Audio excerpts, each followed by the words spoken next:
is spy number 144 here on Chasing Labels. I just want to make sure that I'm actually streaming, so bear with me for a brief moment here while I actually probably do the things that I should have been doing before we started here. Let me see. So this is going to be an interesting episode this week, just because I'm a little off my game a little bit, but we will make do with with it. So let me just check. I'm just checking some settings right now. Um, yeah, we are streaming. Okay, we're good. We're good.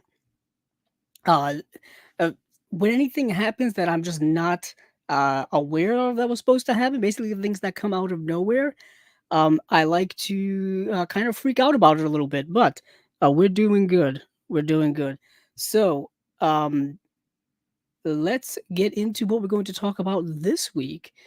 First up, before we dive into our usual things we do here on Chasing Labels, where we're going to be going over a bunch of the announcements from the last 2 weeks or so in the world of physical media, two unfortunate passings in the movie, TV, celebrity entertainment world has occurred. Unfortunately, these things are happening more frequently these days. I feel like we were just talking about it with the passing of Donald Sutherland, and now we're talking about it once again with the passing of both Bob Newhart and Shelley Duvall. Bob Newhart, of course, known more for his television work in the sitcom world of the Bob Newhart Show and Newhart, which are two shows that are near and dear to my heart. Things that I grew up watching late night on Nick at Night in the '90s or TV Land when it launched, and I've actually always wanted to get those television series on DVD. They've only been available on DVD. They've been available on DVD for quite a while. I don't know why I just haven't gotten it. I think it's just when the whole kind of shift in the world of collecting kind of shifted over from away from TV. I just kind of got away from it for a while. I'm getting back into it now, so kind of going back and plugging holes in my TV on physical media collection. So I'll probably be going back and trying to do that eventually. I know there is a complete series set of Bob Newhart show. There you can buy the individual seasons. I think with the complete series set, at least the original release, you could there was, I believe, an extras disc that was exclusive to it. I think it came with one extra disc that had some stuff to it. The Newhart show, where Bob Newhart runs a bed and breakfast, I think on Nantucket. That was a show that I caught later on. What's interesting is that these shows, I think at least Newhart was on somewhat during my lifetime. I think, I don't know. I'd have to run the numbers on that. But anywho, the other passing, like I said, was Shelley Duvall. Um, I do want to, of course, mention the iconic, the legendary, the unique Shelley Duvall. Um, I think many of us know of her work, of her life circumstances over the last several years or decades, really. A lot of hardships and things like that as she got older and whatnot. But I think, of course, we could celebrate, her life and career in a positive light. For me personally, my fandom or love of Shelley Duvall goes all the way back to when I was a kid and I saw the Robert Altman film Popeye for the first time. I think I probably saw it on TV. I owned the VHS and I know it was stuck in DVD land for seemingly forever, I think. And then we finally got a Blu-ray of it. I actually pulled all of my Shelley Duvall films that I have in my collection. No coincidence here. They're mostly Robert Altman films. They're mostly of his work. He kind of, I believe, is responsible for discovering her in the late 60s, early 70s, and kind of starting her career, starting Shelley Duvall's career. And of course, it flourishing in the 70s and into the 80s, and somewhat a little bit into the 90s. And then after that, it kind of dissipated and kind of faded away, as does, unfortunately, with a lot of famous actors and actresses. They're here briefly in terms of their stardom, and then they kind of fade. We see it with modern day actors and actresses all the time.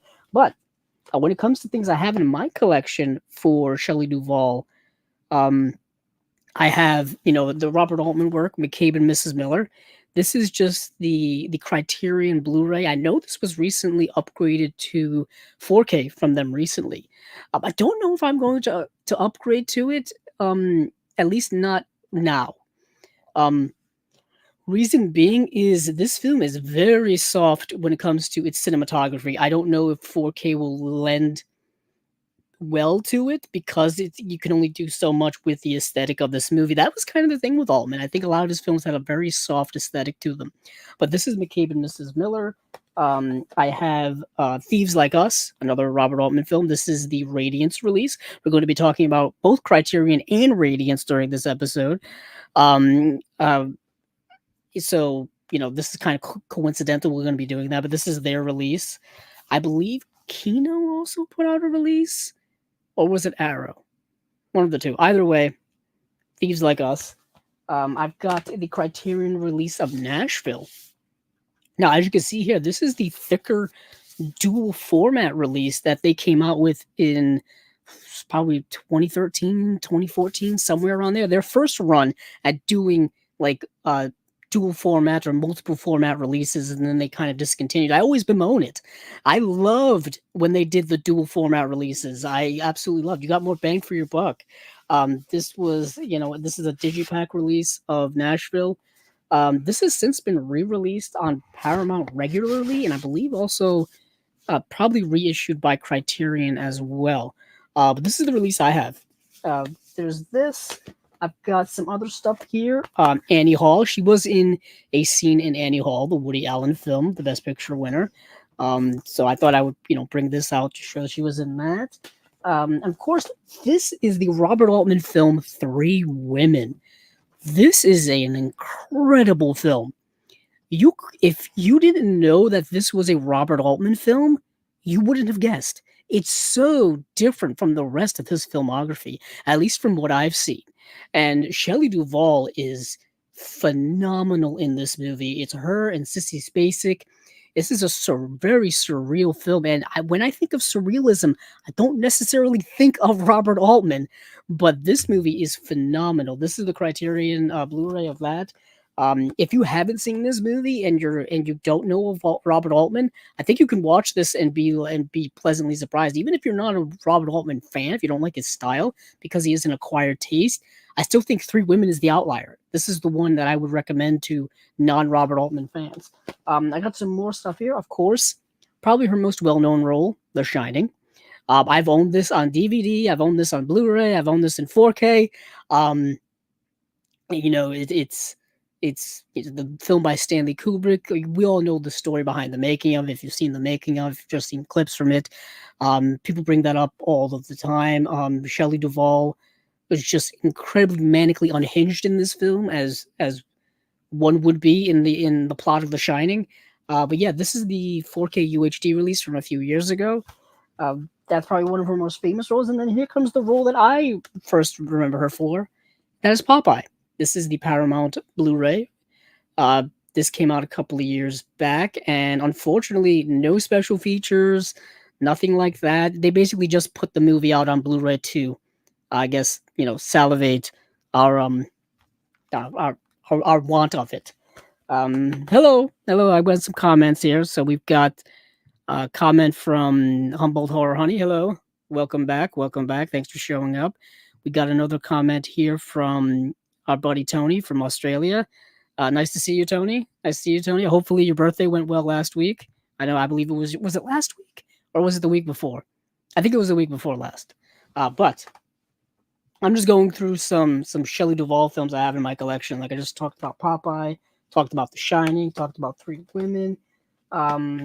And I think the last one I have here is she was in Time Bandits, the Terry Gilliam film Time Bandits.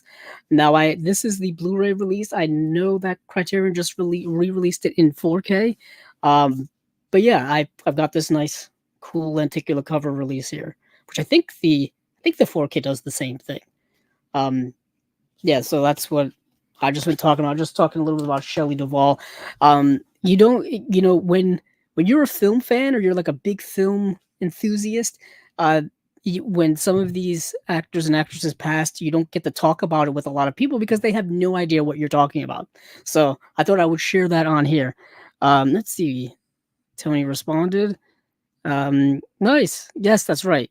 Awesome. That's great to hear. Yeah, these weeks go by so fast in between the the shows that like that in between break week is such a blur to me. It's such a blur to me. I feel like I'm just going from one week to the other right away. But no, there's that break in between for me. But yeah, we're just talking about some Shelley Duvall. But yeah, so rest in peace, Shelley Duvall, the icons. Celebrate her work, celebrate her life any way you possibly can.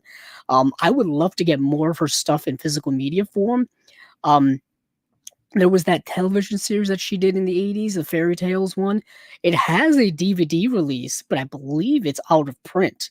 And it's stuck in not stuck in rights issue area, but I believe the rights have just bounced around for it.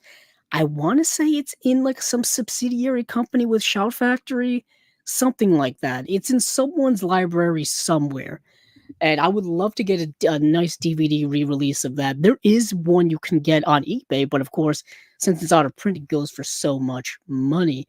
Um, but yeah, what else did I want to talk about before we jump into this week? Oh yeah, some pickups. So I believe the last time I was here, I had made my second trip to the Criterion sale, and I made my third trip this past weekend. And my intention or my main goal was to get the Vin Vendors film Perfect Days. Um, I wanted to get the 4K release of that. I checked online in my store. I checked in the app in Barnes and Noble. I go to the store, and of course, they don't have it in stock, even though their website says they do and their app says they do.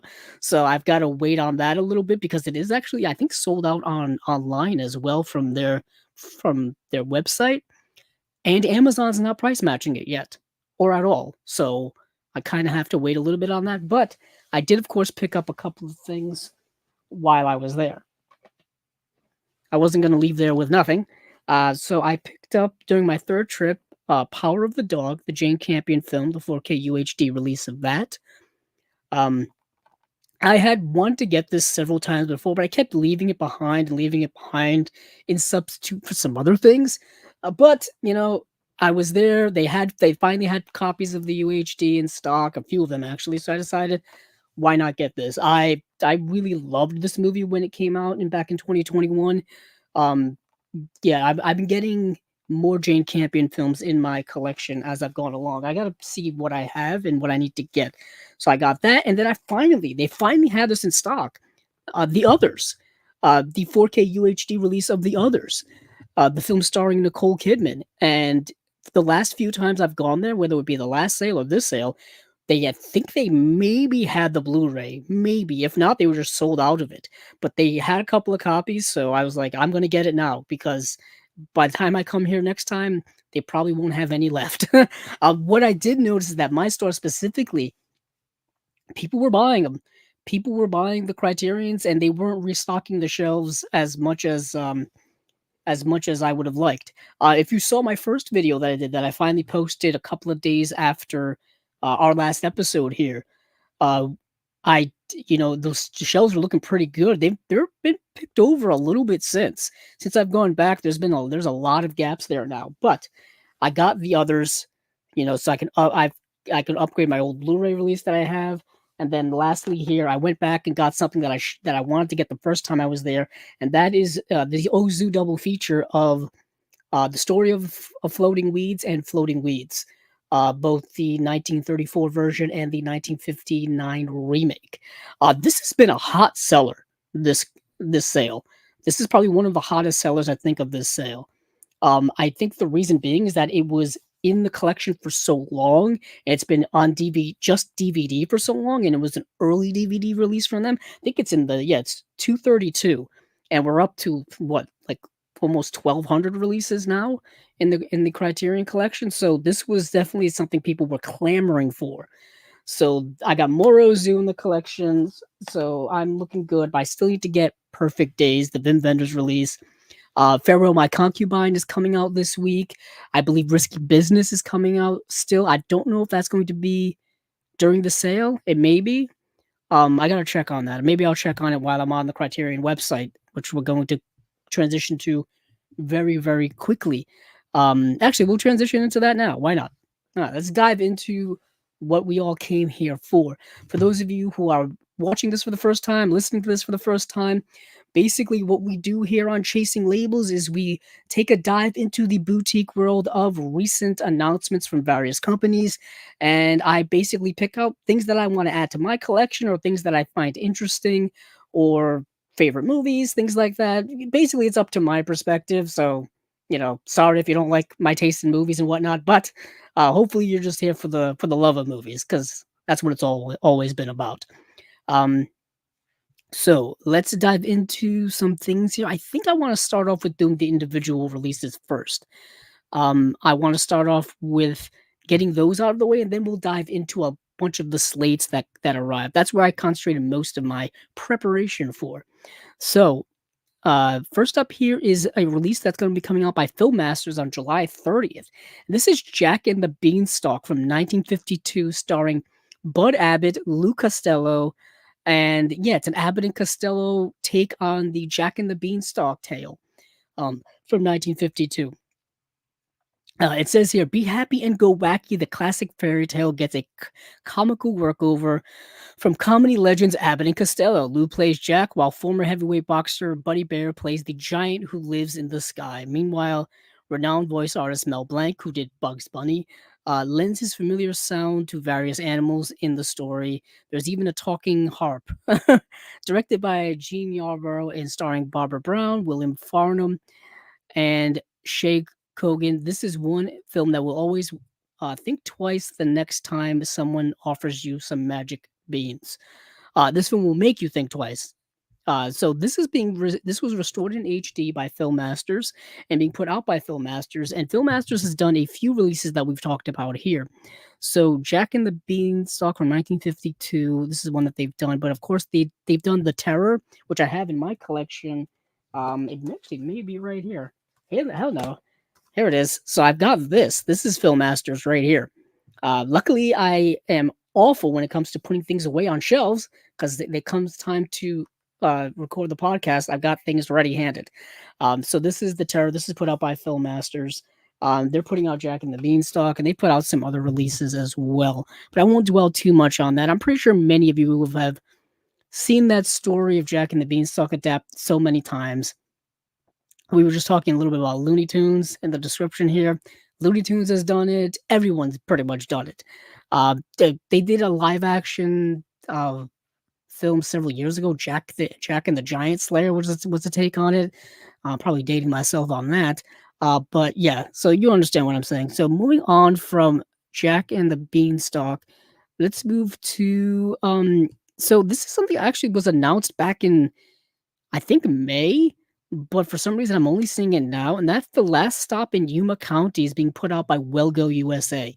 Now, this is an indie film that came out this year and starring Jim Cummings, Jocelyn Donahue, Sierra McCormick, Nicholas Logan, Michael Abbott Jr., and Connor Paulo.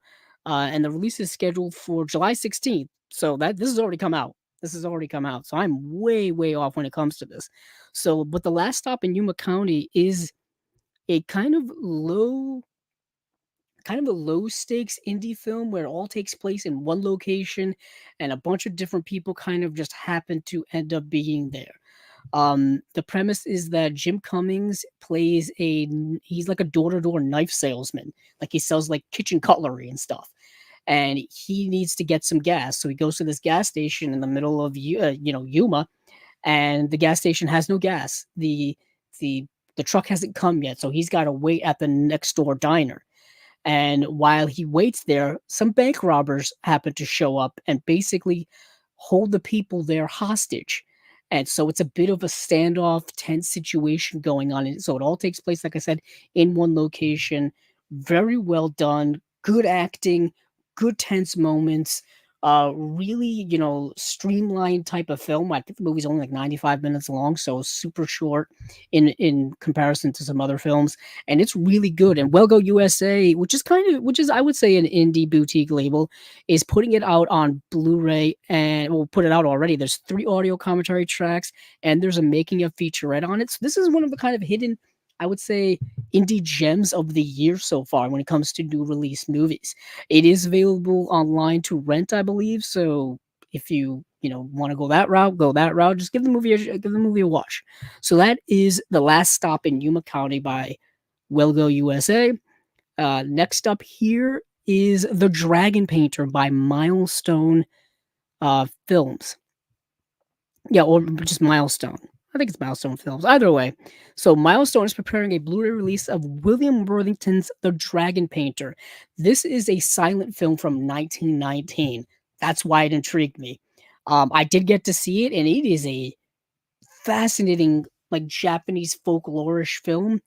So Seswa Hayakawa, a painter turned hermit living in the wilds of Japan, thought mad by local villagers, he truly believes that his princess fiancée has been captured by a dragon, an obsession that leads him daily to artistic inspiration. A winter surveyor comes across Tatsu while trekking across the mountains. He informs famed artist Kano Indara about his discovery. Kano is desperate to find an heir to teach his art, but when Tatsu meets Kano's daughter and sees only his lost princess, a clash of wills brings the household to the brink of disaster. Long considered lost, the Dragon Painter survives today as a tribute to Hayakawa's talent and a shining example of Asian American cinema.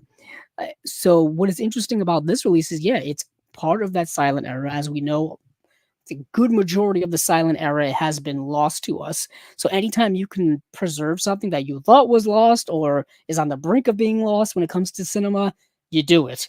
So Milestone has done it, and they've done it with a 2023 4K digital restoration by San Francisco Silent Film Festival, and the iFilm Museum and George Eastman Museum. The film was photochemically restored by the AFI in 1988. However, this new restoration features recently discovered additional footage located at iFilm Museum in Amsterdam that greatly enhances the storyline of Umeko, portrayed by Hayakawa's real-life wife, Soro Aoki. Restoring the film today with modern restoration tools enabled an additional level of cleaning and repair, resulting in a final version that more closely resembles the original appearance. So you got a new restoration, a reconstruction of the film. There's two scores here for the Dragon Painter. There's a I think a reconstruction featurette here, or feature really. It's 66 minutes long. And then you get His Birthright, which is another film that's 47 minutes long, starring Sezue Hayakawa. The Man Breathed from 1919, which is another film, 66 minutes long, also starring Sezue Hayakawa. And then you get an illustrated book. So this is a really nice release, a historically significant release of The Dragon Painter from 1919. Really cool stuff here. Glad to shout out some silent film work, and this is coming September 24th, so right around the corner.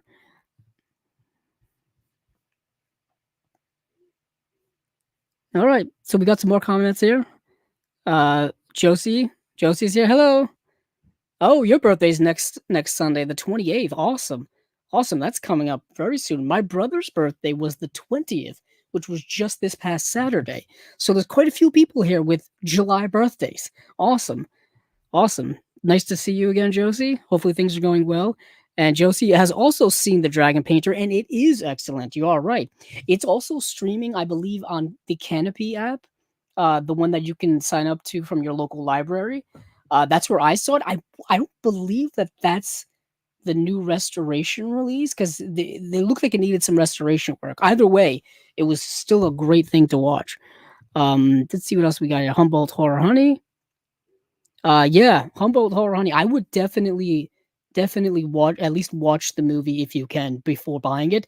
But the fact that they did so much work to restore it and all of that stuff, and add two more features on this release, very fascinating to me that they would go that extra mile for this.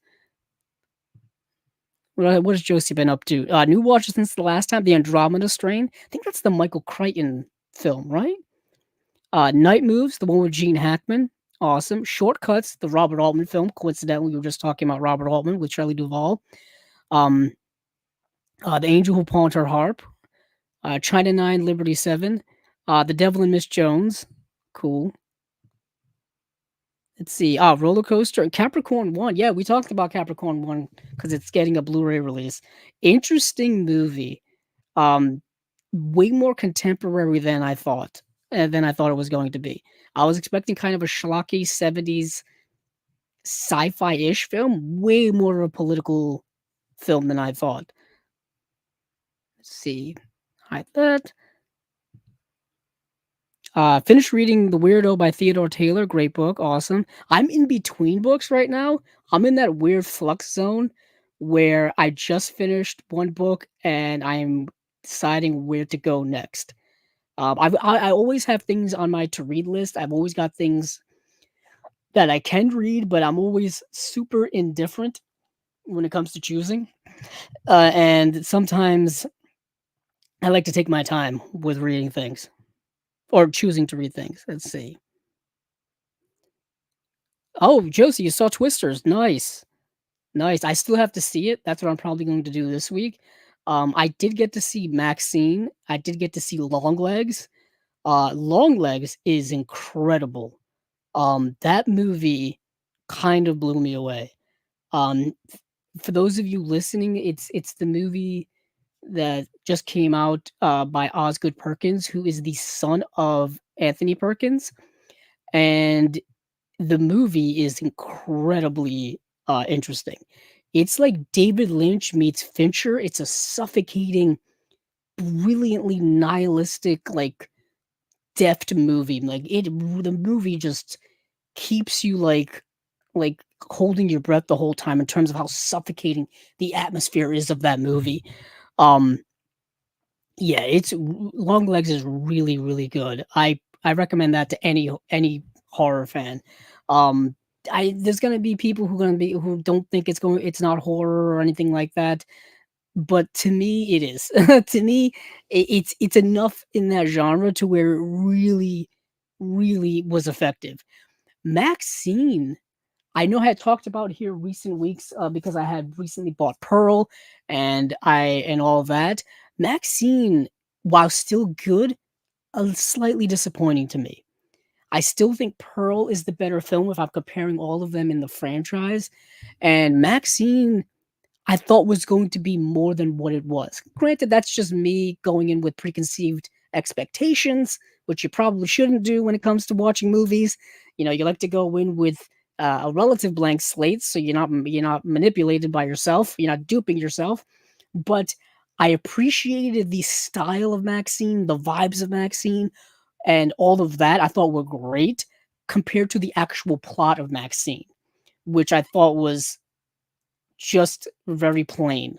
If you've seen the movie, you kind of understand what I'm saying.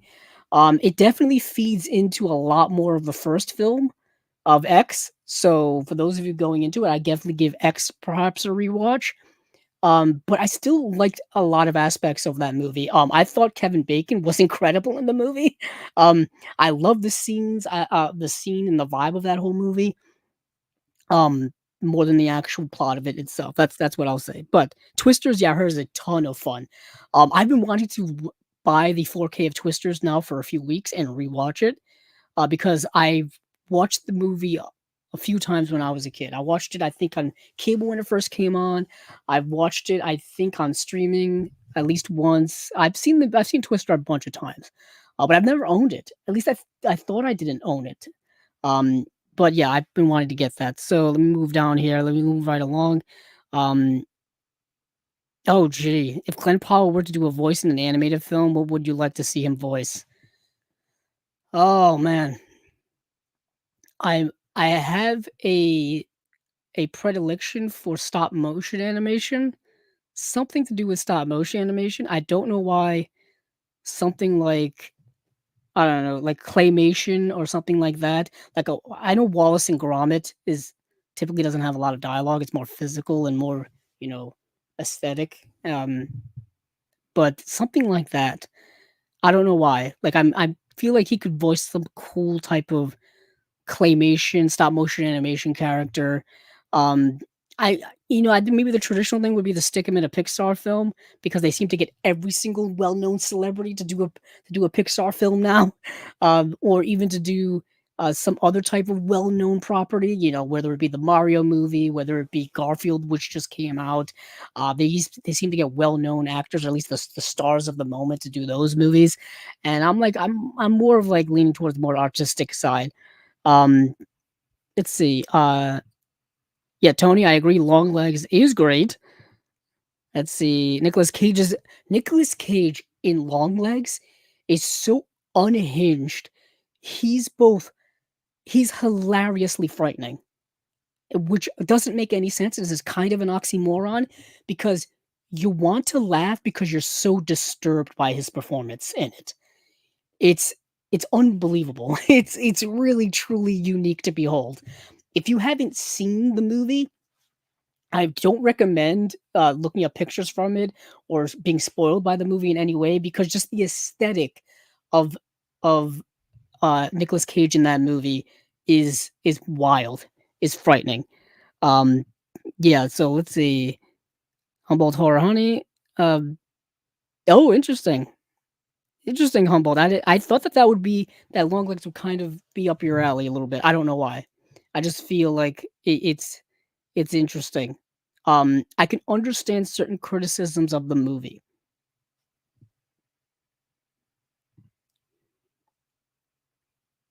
Yeah, yeah. Yeah, I like to say I love the movie. I don't know if it's because it's my type of horror, where there's kind of like that art house, slow burn, atmospheric type of movie where there's not it's not you're not I wasn't really watching for the plot. You know what I mean? Although the movie does have, it's a murder mystery, so you get involved in that regard. But to me, it's the vibe, it's the irkiness, it's the creepy crawliness of that movie. How it kind of gets under your skin throughout its aesthetic and its tone. And like I said, Nicolas Cage it fits it in an unhinged way. And the Micah Monroe character, she's so blunt and focused and I wouldn't say dull, but I think that that's kind of emanating the vibe of that movie. She's emanating a certain vibe that goes along with it. Um, yet again, just my thoughts. Just my thoughts. But back to what I was talking about before we went off track. We were talking about the Dragon Painter, so that's coming out from Milestone in September 24th. So we'll move on to another, I guess, might as well go to another unhinged film. This is Mondo Macabro. So Mondo Macabro is putting out a 4K UHD release of Bushido Code of the Forgotten 8 from 1973. This film is so like indescribable. It would be the terms. This was the last film I watched in preparation for this week. Um, After I watched this movie last night, I was like, I can't watch anything else after this. No movie's going to compare to what this movie is. And I couldn't even explain to you even if the movie was good or not. It's just a wild movie. It's 1970s Japanese sleaziness, exploitation. It's like dirty, it's grimy. Um, but it's also centered around, like, samurais and, like, Ronin clans and stuff like that, so it's got that vibe to it as well, plus the action in it is awesome. It's got that '70s blood splurting, like, action, like, when someone gets, like, someone gets cut or decapitated, the blood spurts everywhere. Basically, the way Tarantino shot the ending of the first Kill Bill. That's kind of how the action in this movie goes. I'm pretty sure he's a fan of this movie. But Mondo Macabro is putting out the 4K UHD release of this movie, Bohachi Bushido Code of the Forgotten 8. And I believe they put out the Blu-ray of it, or they are putting out a Blu-ray of it. Hold on, let me actually check before I start talking out of turn here. So Bohachi Bushido, yeah, they're putting out a Blu-ray of it sometime in the future. I don't think there's a confirmed date on it yet. But all I can say is this movie is unhinged, wild, like um unique as heck. Like just a unique film that just not only takes chances, but just doesn't give a damn. Doesn't give a damn. Now, I will say this movie is harsh in a lot of its depiction of certain elements, specifically violence towards women. That's an element of this film. This film actually centers around the sex trade and things like that. So there is a lot of like things like prostitution, a lot of nudity in this film, gratuitous nudity just for the sake of it. There's a lot of that in there. And yeah, the movie is about this guy. Who is this? Or let me actually get up um the description from Letterboxd because I don't think I could do this movie justice in terms of describing it myself. So, Bohachi Bushido, Code of the Forgotten Eight, a Ronin with a death wish reluctantly joins the clan of the Forgotten Eight, a nasty crew of Ronin who are wrapped in a clan war over local prostitution. So, what you have is this guy who's kind of having this existential crisis and just doesn't really give a damn anymore. So he joins this super nihilistic, like I said, nasty clan of Ronin, of samurai. And they basically run this prostitution ring, but they do it in an incredibly nihilistic way and an incredibly blunt way where there's like no feelings involved and no nothing involved. It's just practical what it is. And there's a whole initiation process to go into it. It's a rough film in its graphic depiction of all of those elements. I'm not going to sugarcoat that for any of you. But the movie is so bold in the sense that I had no idea what was going to happen next. I had no idea what was going on in terms of what was how this was going to play out. So yeah, he becomes this enforcer for this group, and yeah, it just goes from there. Wild movie, just a movie I had never heard of, and just kind of adore. Um, not adore, but like am blown away that they made this movie at that time. So that is Bushido. Um, yeah, that is Bohachi Bushido, Code of the Forgotten Age. I'm just gonna say that again a million times. This is coming out like again sometime later this year, probably both on Blu-ray and 4K, put out by Mondo Macabro. Really cool stuff. So let's move on from there. I think that's it for the individual releases. So we will dive into the slates. Let's dive into the slates. Let's start with our smallest slate here, and that is Eureka. Eureka has two releases. They have a Broken Oath, a Hong Kong take on Japan's Lady Snowblood. Broken Oath is an action-packed tale of righteous vengeance directed by Zhang Cheng Hua, who directed King Boxer, starring the first lady of kung fu cinema, the inimitable Angela Mao. And yeah, it's the plot of Lady Snowblood, but a Hong Kong take on it. This, I believe, is getting both a US release as well as a UK release. It's coming from a 2K restoration of the film. It's got two brand new audio commentaries. It's got a brand new interview with actor Bruce Long. Um, yeah. So, and then the next one here is probably a film that many of you already have in your collection because it's been released a few times already. That is Tank Girl. Tank Girl. Once again, we talked about Tank Girl already because I believe Umbrella put out a release of Tank Girl, and it looks like Eureka is going to be putting out one as well. This is their October releases, by the way. These are both coming out in October. Um, I've talked about this movie before. It's based on a comic book. It's a dystopian film set in 2033. Um, the people of Earth have been suffering from a drought. The planet's water supply is now controlled by the megalomaniac businessman Kes Lee, portrayed by Malcolm McDowell, the owner of a water and power plant corporation. So thematically, it's all about big corporations controlling vital resources for people, all this kind of stuff. It's a fun comic book movie from the 90s. Um, it came out in '95, I believe. It stars Lori Petty. Yeah, it looks like we're getting a new interview from artist Greg Staples on Tank Girl from Page to Screen, audio commentary from Rachel Talalay and actress Lori Petty. Girl You Want, a new appreciation of Tank Girl with film scholar and fan Lindsay Halem. Um, and we get some archival stuff here as well. It's going to, of course, have come with a collector's edition booklet, so probably a hard case and things like that, and a 60-page book as well. So that is Eureka. That is their October release of Broken Oath as well as Tank Girl. Cool stuff. So if you don't have Tank Girl yet, um, then yeah, then I guess you have another opportunity to get Tank Girl. I believe Tank Girl has already been released. I think here by Shout Factory. It's been released by, like I said, Umbrella, I believe, and now getting a Eureka release. So there's plenty of Tank Girl to go around. Um, let's see what else we've got here. So moving down, um, Oh, good. I could sell you on uh Bushido, Bohachi Bushido. Yeah. Um, yeah. Trying to find this film to watch was very difficult.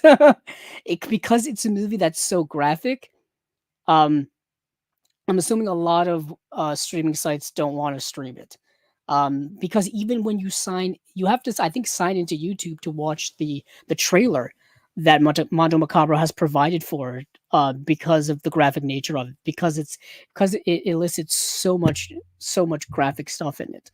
Um, yeah, it's an interesting film, but not for everyone. So I wanted people to kind of really understand that it's a graphic movie. It's a graphic movie. But moving on from there, hold on, I'm clicking on too many things here. So that was Eureka.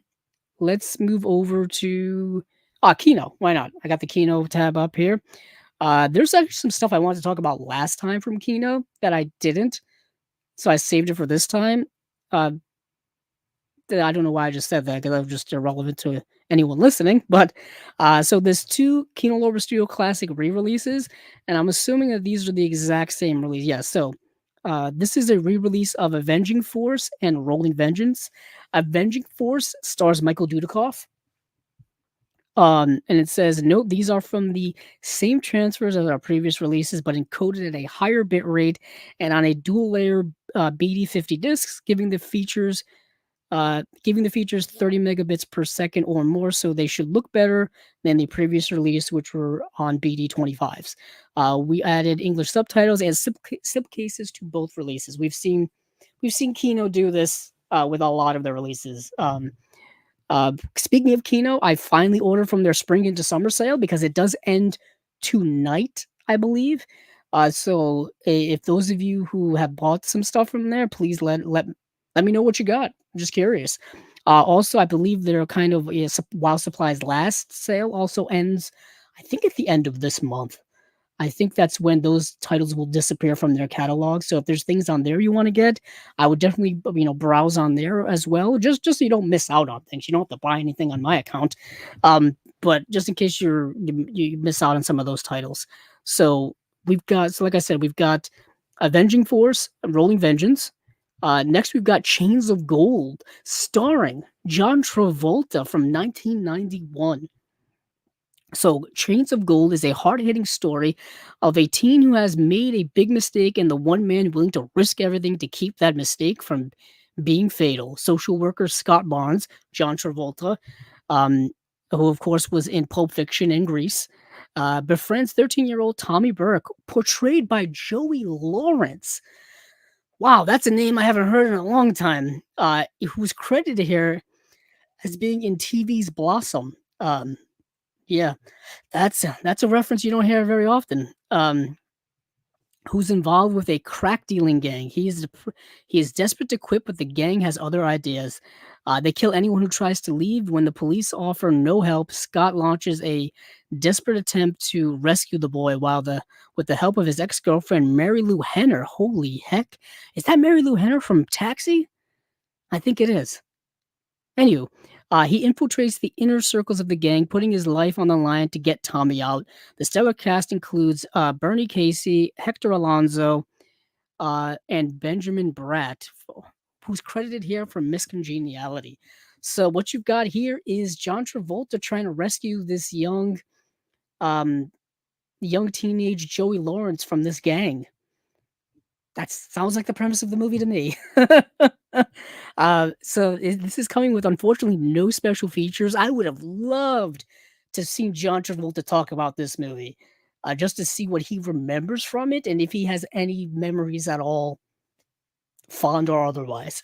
This is coming out September 30th, September 3rd. Sorry, my bad. Next is a movie that I did get to watch. It's called Radioland Murders from 1994.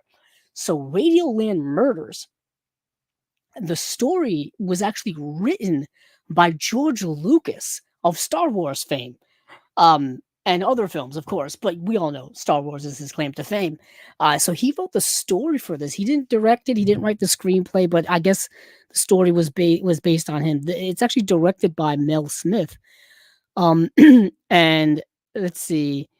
So Radioland Murders stars Brian Ben, Mary Stuart Masterson, Ned Beatty, George Burns, Brian James, Scott Michael Campbell, Michael Lerner, Michael McKean, Jeffrey Tambor, Stephen Tobolowsky, Christopher Lloyd is in this movie, Larry Miller's in this movie, Corbin Burnson, Rosemary Clooney, Bobcat Goldthwait. Dylan Baker is in this movie. Just everyone's in this movie. Um, yeah, like I said, story by Lucas. And the premise of this movie, as I can describe it to you, is it's 1939. It's set at a radio station, and they're basically doing their show, their radio shows, whether it be ads, whether it be soap operas, whether it be adventure stories, action adventure stories, stuff like that. So they're doing their radio show, but what keeps happening is someone's trying to sabotage them by killing off like people one by one. So the whole time, you as a viewer are trying to figure out, okay, who is killing off these people and why? Why are they doing it? So it's kind of like, I would say, like, um, uh, oh man, completely blanking here. I don't know why. Oh, it's like Phantom of the Opera at a radio station. You know how the Phantom was kind of like try to sabotage things behind the scenes and whatnot. So that's the movie. It's fun. It's fun as heck. It's not great in any way. I don't think I don't think the comedy is like laugh out loud, super funny. But there's a lot of super madcap moments. There's a lot of campiness to it as well. When you're set in 1939, they're really trying to like oversell the way people talked in movies of that time. Specifically, when the police get involved, they're very slapsticky and stuff like that. It's a fun movie. It's coming soon on Blu-ray, so we're not sure when it's coming out, but it's getting a brand new HD master from a 2K scan of the interpositive. This is Radioland Murders from 1994. It's a fun, interesting movie with a massive cast, a massive cast. But moving on from there, we've got a movie that I had never heard of before, and this movie I don't believe has ever made it to even DVD. And this is um a movie called Euphoria from 1984. It's coming out on 4K UHD and Blu-ray. It's getting a brand new HDR slash DV master from a 4K scan of the 35 millimeter original camera negative. And I was kind of shocked to find that this movie um has never been on DVD, and the reason being is it uses a lot of uh contemporary music of that time from well-known artists. So no one's wanted to pay for the music rights to clear the music rights for any type of home media release outside of the initial run. And I believe it's bounced around in terms of rights for years and stuff like that. But the movie is stars Cindy Williams, Harry Dean Stanton, and Fred Ward. And Harry Carey Jr. I should mention that as well. Um, it says shot by David Myers, written and directed by John Binder, and I believe that's may have been like the only movie he ever directed. And the movie deals with con men. So um and Harry Dean Stanton and Fred Ward are con men. And they basically team up and just like and they're doing like this whole like um like Christian revival tent type of uh you know pulpit type of thing, like televangelist, but they're like traveling televangelist. And what happens is Cindy Williams is like this super religious woman that Fred Ward gets involved with, and she has visions that aliens are coming. And they try to utilize that to, I believe, capitalize monetarily on it. And there's this whole thing with the relationship between Fred Ward and Cindy Williams. Um, it's a fascinating movie. It's available to watch, I believe, on YouTube. Someone like uploaded the VHS version of the movie to there, so it's kind of the only way you can see it. Unfortunately, it's going to be in really bad quality, but that's the only way one can watch it. Let me just make sure I definitely got the premise right. Yes, Sheldon Barr is a drifter and a small-time con man. He meets his old friend Brother Bud, a Harry Dean Stanton, big-time con man into faith healing and fencing stolen cars. That's what his secondary grift is. At his revival tent outside a small town, while he's helping brother Bud, he falls in love with Arlene Cindy Williams, a local supermarket clerk who believes in UFOs and is deeply religious and deeply lonely. When Arlene has a vision of a coming UFO, everyone deals with it in their own way. That's the premise of the movie. I really enjoyed the heck out of the movie, actually. I'm super glad that this is getting some type of release because I think this is a relatively lost movie. I don't, like I said, there's been really no way to watch it on home video unless you have it on VHS.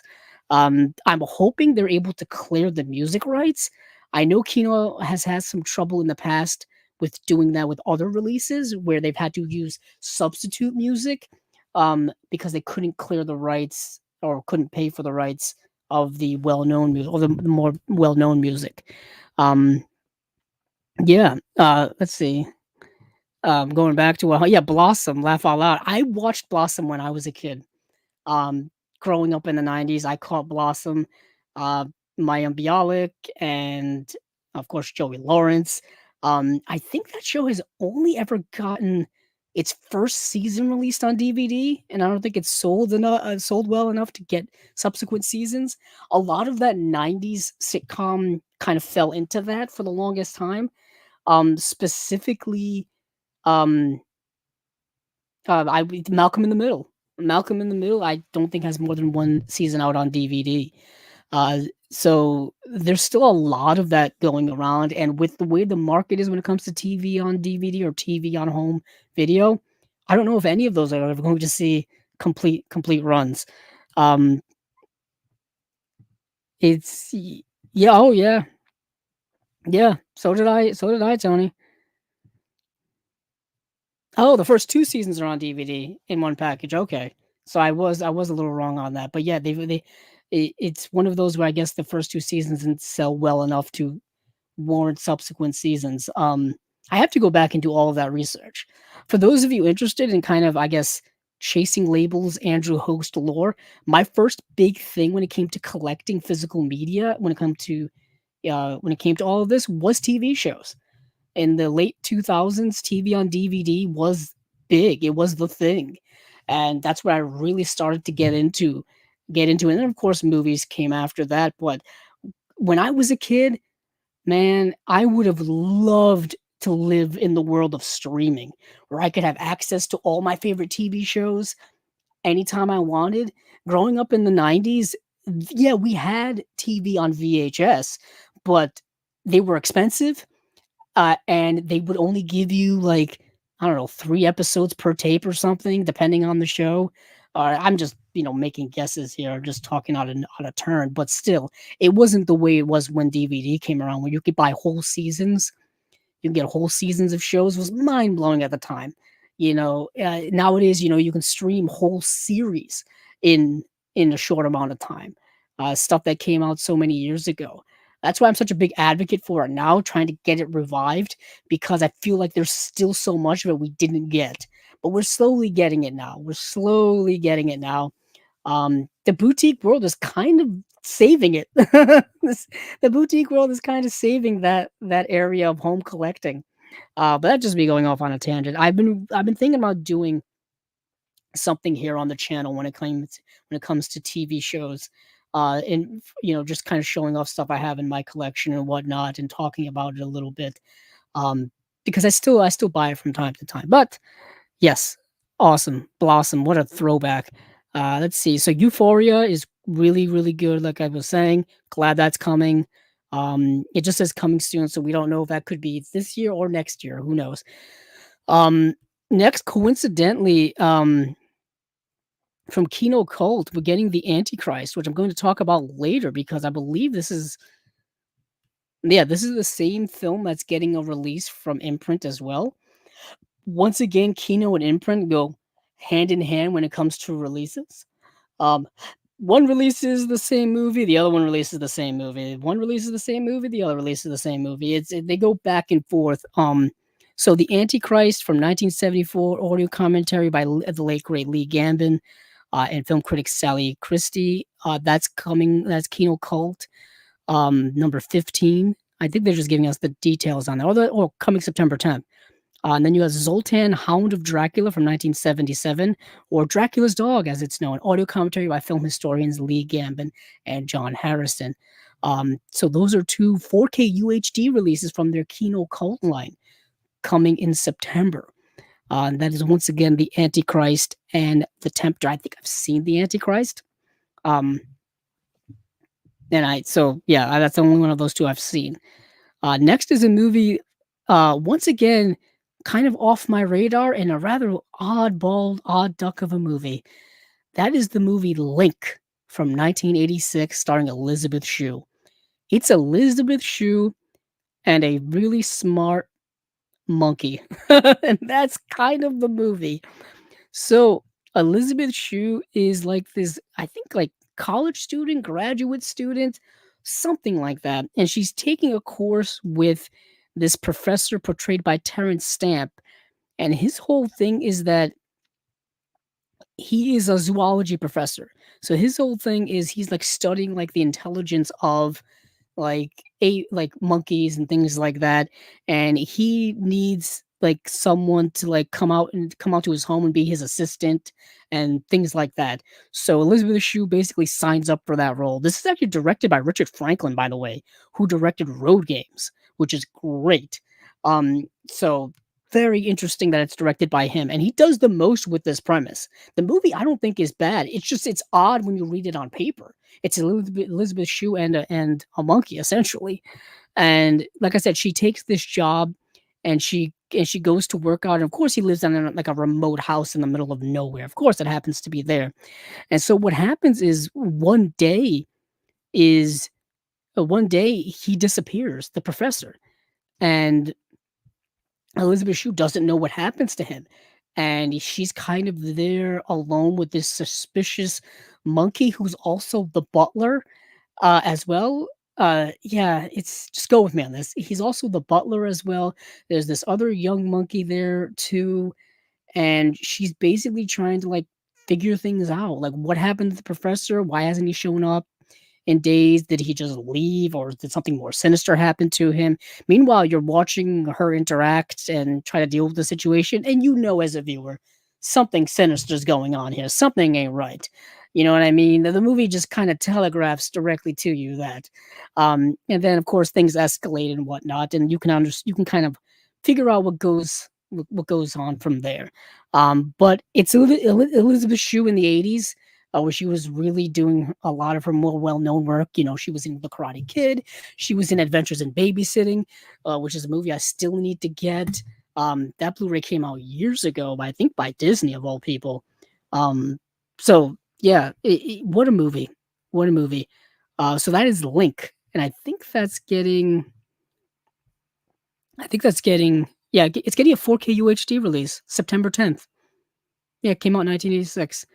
Um, Yeah, Lee Gambin also did a commentary on this as well. There's an audio interview with director Richard Franklin. Jerry Goldsmith, I think, did he do the music on this? I think he did. Yeah. Yep, Jerry Goldsmith did the compose the music. Fascinating. Fascinating. So moving on from there, we've got Cowboys and Aliens, the Jon Favreau film. It's getting a 4K UHD release upgrade from its Blu-ray that's been out since it came out.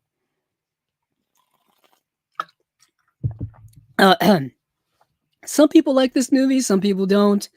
I'm kind of in the middle where I've seen the movie once or twice and don't really think about it. The movie stars Daniel Craig, stars Harrison Ford. It's sci-fi meets Western. I believe it's based on a comic book or a graphic novel. Um, and I remember it got Harrison Ford to go to San Diego Comic-Con, which is something you know he didn't want to do. You know Harrison Ford didn't want to go to San Diego Comic-Con. You know that it took everything to get him to go there for The Force Awakens as well. I don't think that that's quite his scene. But I believe it got him to go there for that. Yeah, the movie came out in 2011. This is a 2-disc edition, a 4K UHD disc, as well as a Blu-ray. You get a 4K. It's a brand new UHD SDR master of the theatrical cut, so no HDR, just SDR. audio commentary by Jon Favreau, and then the Blu-ray has an HD master of the extended cut. Huh? So you don't get the theatrical cut on Blu-ray, I guess. Sounds kind of odd to me. Anywho, the second disc has all the special features. It's got an abundance of special features: interviews, conversation with Jon Favreau, commentary by Favreau. Um, yeah, yeah. So that's that movie. I have it in my collection in my Jon Favreau section. I don't know if this is something I'll end up upgrading. I don't know, depending on how it looks. It really depends on how it looks. I know it's a modern film, so I don't know if the jump in quality from Blu-ray to UHD is going to be so significant that's gonna melt my mind in any way, but it could. It could. So that's Cowboys and Aliens. Um, if you've seen the movie, you understand what it is. If you haven't, it's sci-fi in the Old West, which is kind of a cool concept. Next, we've got a movie that I did want to mention. I'll skip over that one. This was announced yesterday, so I didn't get to see it. Is Battle of the Commandos, starring Jack Palance. And the reason why I wanted to mention it is it's a film by Umberto Lenzi, which if you have the Severance Umberto Lenzi box set, you got a bunch of his movies and you kind of know what his deal is. Um, and this is coming soon on Blu-ray. It's from a 2023 HD master by Paramount from 4K scans of the best available film elements. Yeah, this movie came out in 1969, starring Jack Palance, written by Dario Argento, directed by Umberto Lenzi. Fascinating, fascinating. And that is it for Kino. Let me go over here and take a look on the comments here. Yeah. What's interesting, Tony, is I've watched a bunch of the new Kino cult films, but I haven't gotten any. I'm so far behind in just regular Kino stuff that in terms of collecting that I've kind of waited on the Kino cult thing just to see how it goes. I watched the first couple of ones when they did the Jess Franco films. It's interesting. I think it's gonna be one of those lines where you kind of pick and choose which ones you want. Um, for me personally, and that's just me. But yeah, let's move on from Kino. Let's move over to Imprint. Why not? That's the next thing I've got here. So Imprint has their October releases, and they are all horror based. They're all based off of horror movies. First up here is Suspiria, the Luca Guadagnino film from 2018. This is the remake of the one from the 70s by, coincidentally, Dario Argento, which I just mentioned. Coincidentally. And I have, where are you? There you are. I have the regular Blu-ray release that came out back in 2018 by Lionsgate. I've got this. This only has the making of Suspiria, the secret language of dance, and then the transformation of Suspiria. So that's the special features. I really like this remake a lot. I know people are very just automatically dismissal of remakes, but I thought Luca Guadagnino took the premise of the original and did relatively his own thing with it, and I thought it was mind-bogglingly good. So that is this, and I believe this release from Imprint is a 4K UHD plus 2 Blu-rays. It's a big set, not a big set, but you know what I'm saying. And we are getting some new special features. There's a new audio commentary by author and academic Miranda Corcoran. There is a new video essay by Italian film critic David Pulici, interview with editor Walter Fasano. There's a new Suspiria, Three Fathers, Argento, Fassbender, Guadagnino, video essay by author and film scholar Alexandra Heller Nicholas, our friend here over at Chasing Labels. That sells this set already. I can tell you that. New Thom Yorke Spells, the music of Suspiria, video essay by film critic Philip Jeffries, the making of Suspiria featurette, Suspiria, the secret language of dance, the look featurette, and the transformation of Suspiria featurette. So I think it comes with all of the special features on this here. And it comes with a bunch of new other ones, and it's in 4K. So Imprint is doing some heavy lifting on that release. That's something to look out for if you're If you like this movie and you wanted a more deluxe edition, and you wanted, and you've been waiting, several years now for it, definitely give that a go. Um, yeah, so that is the first imprint release, Suspiria by Luca Guadagnino. Then you have the Blair Witch Project Collection, limited edition Blu-ray 2-disc hard box, including brand new special features. And the brand new special features are an audio commentary with Matt Blasey, author of 8 Days in the Woods, the making of the Blair Witch Project. Um, you've got, um, let's see, it comes with the sequel, Book of Shadows, Blair Witch, from 2000, which I know a lot of people are not big fans of. I've actually never seen it. I've only ever seen the first film, and I have it on DVD. I'm looking at my horror section right now. Where are you? There. Hmm. I'm looking over at my. You know why? Because I'm looking in the wrong section. Yeah, so the Blair Witch Project is down there, um, on DVD. I'm looking at it right now. There it is. Sorry, I just blanked out there for a moment. But I've only ever had it on a used DVD. I've never bought the Blu-ray, and I heard that this release here is actually going to be corrected to the way in which the filmmakers want the film to look. I think I read something about that. Please don't quote me on that. Um, so I think for the first time ever, they're being consulted on the way the film should look or be framed, something like that. I could just be speaking way out of turn, but that seems to be something that I read about. Um, I but yeah, I've never owned either film on an in HD. And to be frank, the movies, are shot super low budgeted. You know what I mean? The films are supposed to not look great because it's supposed to be, shot on, late 90s camcorders in the middle of the woods. Not the best place for aesthetics, not the best circumstances for that. But you do get the first and second film here. The second film has a new interview with director Joe Berlinger, an interview with director of photography Nancy Schreiber, and then more new special features to come, I believe. Um, and there's 2 audio commentaries on the second film as well. Um, yeah, so that's that. Moving on, we have once again the Antichrist, which Kino's putting out in 4K. I believe this is just a DVD. It says here Antichrist 1974 Blu-ray edition. A Blu-ray limited edition set with slipcover packed with brand new special features. Italian horror cult hit The Antichrist comes to Blu-ray in a brand new 4K restoration. From the screenwriter of controversial cult film Cannibal Holocaust, Gianfranco Clarici, this terrifying supernatural story stars Carla Gravina, Mel Ferrer, Arthur Kennedy, and Alida Valli, and features a musical score composed by the legendary Ennio Morricone and Bruno Nicolai.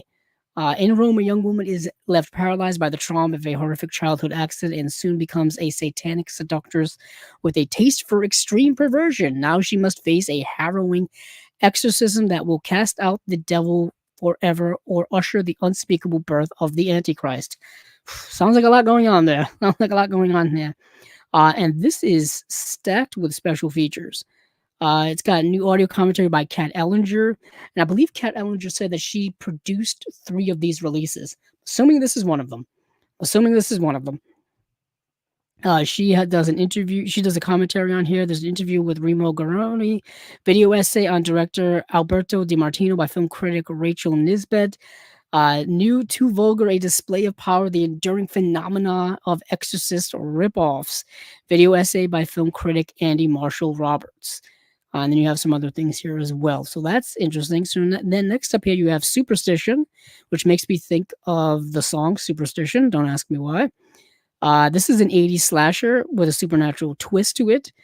And yeah, in 1784, Elandra Chirac is condemned a witch and sentenced to death by crucifixion. But as Satan's daughter, her soul cannot be destroyed and lurks in the lake known as Black Pond. Now, 200 years later, the young Reverend David Thompson and his family move into the vacant house by the lake where Elandra's demonic spirit emerges from the dark depths to seek revenge. Witch is coming back to seek revenge, and that's a thing. That's a thing in these movies. We got some. There's a new video essay by Kat Ellinger. So that this is probably another one that she produced as well. And there's a new audio commentary by Justin Kurzweil, author of the Teenage Slasher Movie book. Then lastly here we have Death Valley, which I did see. This movie stars a very young Peter Billingsley. By very young, I mean this movie came out a year before he was Ralphie in A Christmas Story. So think of him as Ralphie in A Christmas Story, but in this movie. Um, so this film is what starts out as an ordinary vacation into Death Valley instead becomes a nightmare from which the travelers neither awaken nor flee. Their relationship to one another, their sanity, and finally their lives become the targets of fiendish insanity in a huge surrealistic landscape where there is no place to hide. So what happens is little Ralphie, Peter Billingsley, goes on vacation with his mom and her new boyfriend in Death Valley. And while there is some murders happen, and poor little Peter Billingsley ends up kind of being in the wrong place at the wrong time, and he picks up um like this little like necklace that the killer dropped actually at the crime scene. Like he's just walking in the middle of the desert at these old like abandoned gold mines, and he finds this trailer where these murders happen, and he picks up this necklace and he just takes it. He doesn't know any better, and he carries it, and then come to find out later, uh, it's part of a crime scene, and he gives it to the police sheriff portrayed by Wilford Brimley of all people, and uh, word gets around to uh, the killer or someone who knows the killer that this was left at the scene, and this little boy who's on vacation found it. So it's a way it links it back to him, or he's afraid it's going to link it back to him. So now he goes and pursues Peter Billingsley and his family, and that's the plot of the movie. But I have to say, Peter Billingsley carries this movie. Like the whole plot's from his perspective, and he does a pretty good job of carrying the movie. I was really surprised. Also, in my faintest of researches last night, I mentioned this on when I posted about it on Facebook.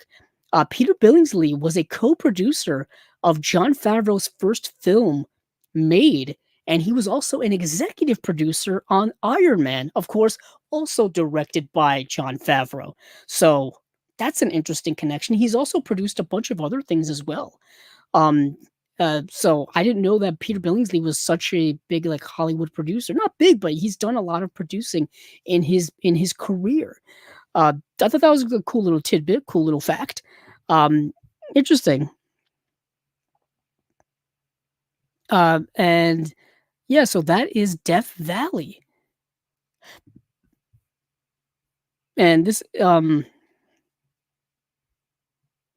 yeah, that's the movie Death Valley. I was expecting kind of an 80s like kind of schlocky type of movie, and I ended up getting something that's perfectly watchable and carried by Peter Billingsley. Um, this has two new features with it as well: the rise and the fall of the studio slasher, video essay by film historian Jared Gahan, yes, new interview with composer Dana Kaproff. So that is it for Imprint from October. So that is Suspiria by Luca Guadagnino, The Blair Witch Project Collection, The Antichrist, Superstition, Death Valley. Oh, and there was a box set I'm about to talk about here because it's not on here. Hold on, let me scroll down. Ah, yeah, it's not on. Oh, there it is. So there's one more I have to talk about here. There's going to be a directed by Roman Polanski box set, a 3-film box set, well, actually 4-film box set.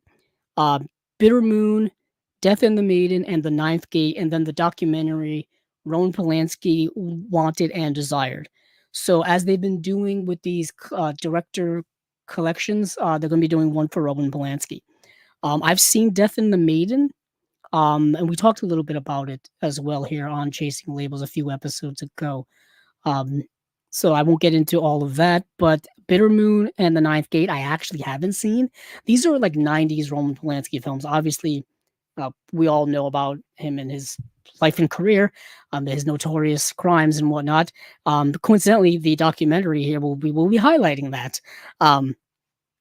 So this is his work in the 90s when he's obviously he's in exile, and still to this day is in exile for good reason. This includes a bonus disc with the documentary, exclusive booklet here as well with essays.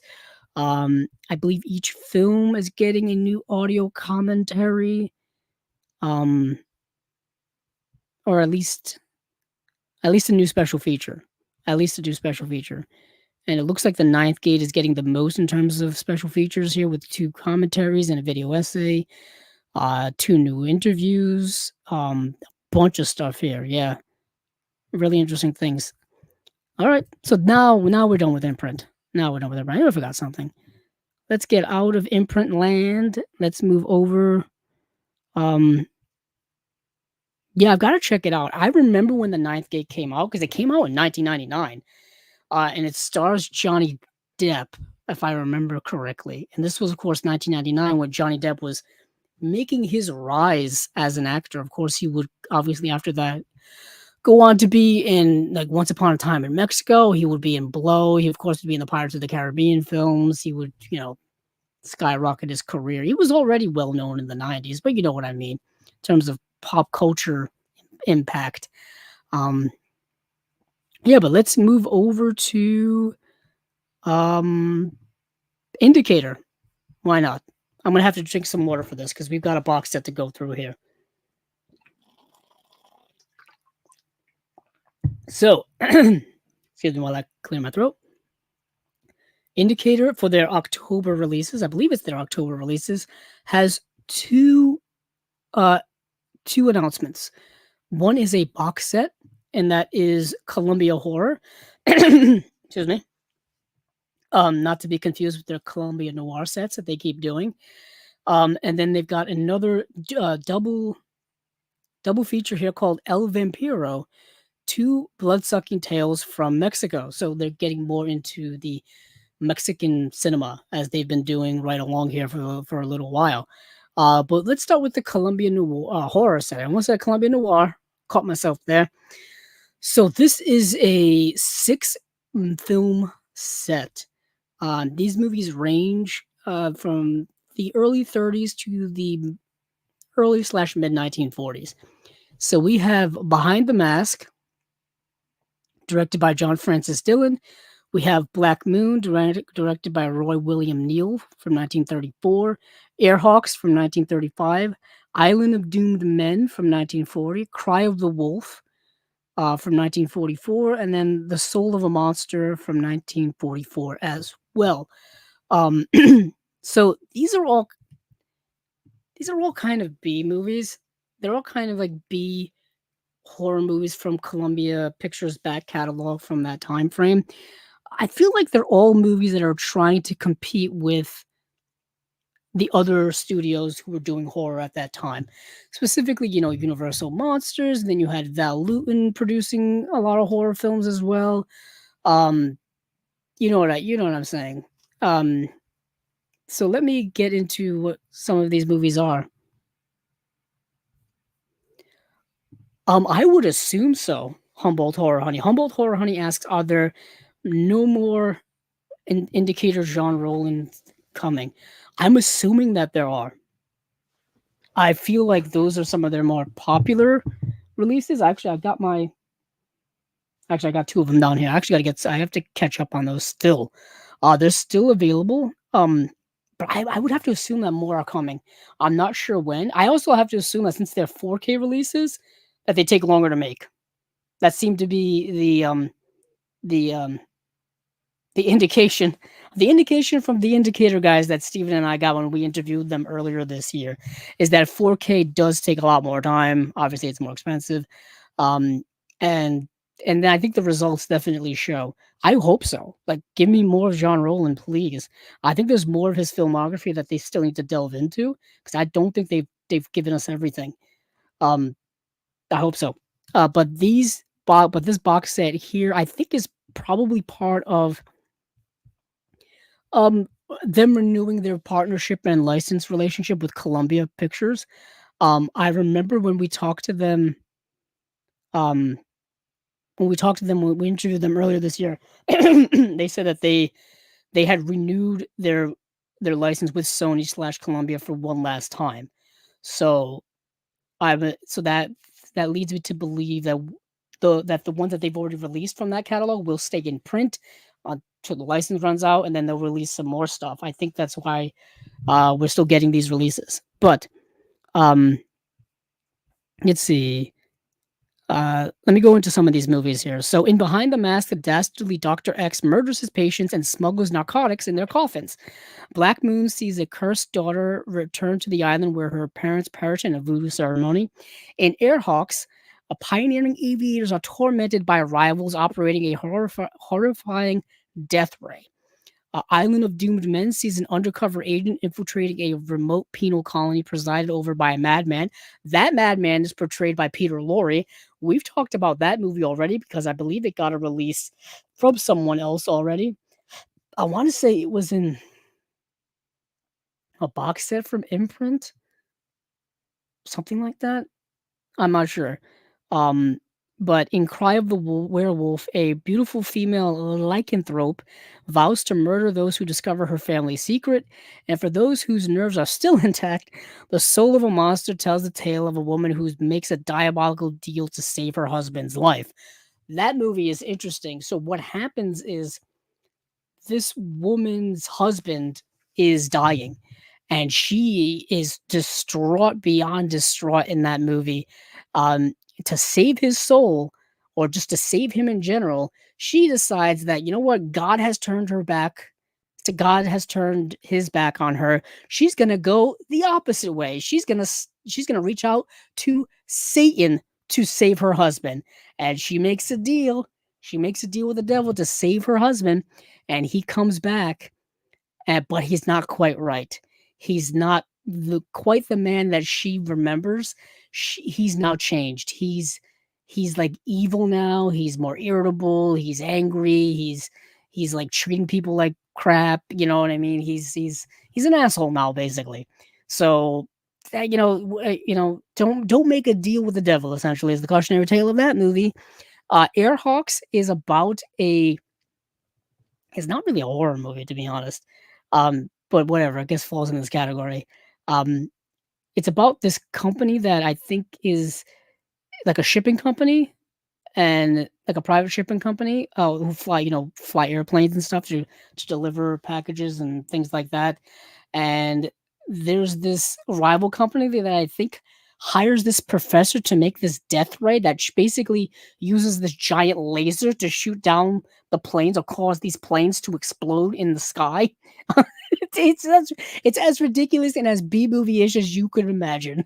Ralph Bellamy is in the movie. I think he runs the the one that's the company that's having its planes exploding, and in order to like solve the problem, he decides to like do this challenge where he's gonna fly the airplanes on this long trek to prove a point or something. I don't know. It's not a particularly great movie. But all of these films are like kind of middling films. They're not particularly great. What's great about them in hindsight, though, is they're all super short. They're all super short movies. They're all like 68 to 65 minutes long, something like that. They're super short, like almost serial type films, where they're super breezy and whatnot. Um, oh, we got another. Hello, hello, Steve. Hello, Steve. We're just talking about some indicator stuff going on right now. We're talking about that indicator box set, that Columbia horror box set. And I was talking about how the movies are kind of like B horror movies from Columbia's deep catalog. I've said probably the best movie in this is the one with Peter Lorre. Is the one with um yeah what's the movie called? Yeah, Island of Doomed Men, probably the best movie in this box set. But that's due because Peter Lorre's in it. But I'll say this: when it comes to the way these box sets are presented, the way they're built, the way the product is given to us, I'm expecting no less than what we've gotten so far in terms of quality. great quality. There's a plethora of special features here. There's an audio commentary with film historian Daniel Kramer on Behind the Mask. There's an audio commentary with critics and author Stephen Jones and Kim Newman on Black Moon. Audio commentary with film historian Jeremy Arnold on Airhawks.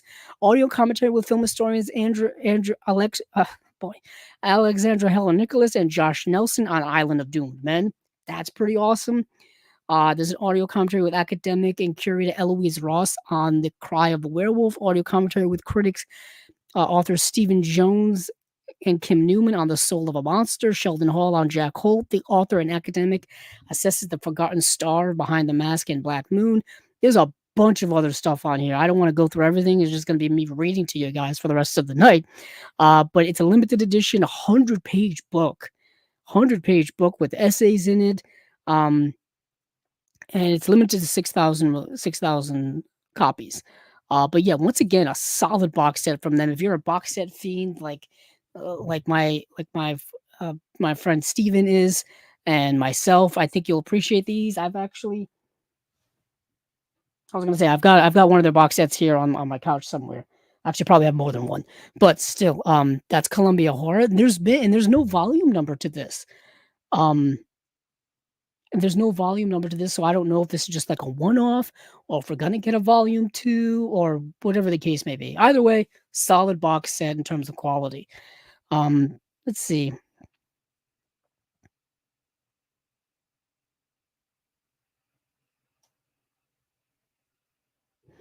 Let's see what else we've got here. Yeah, I want to talk about the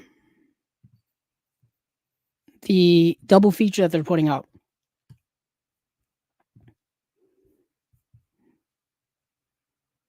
Yeah, I was just looking at something.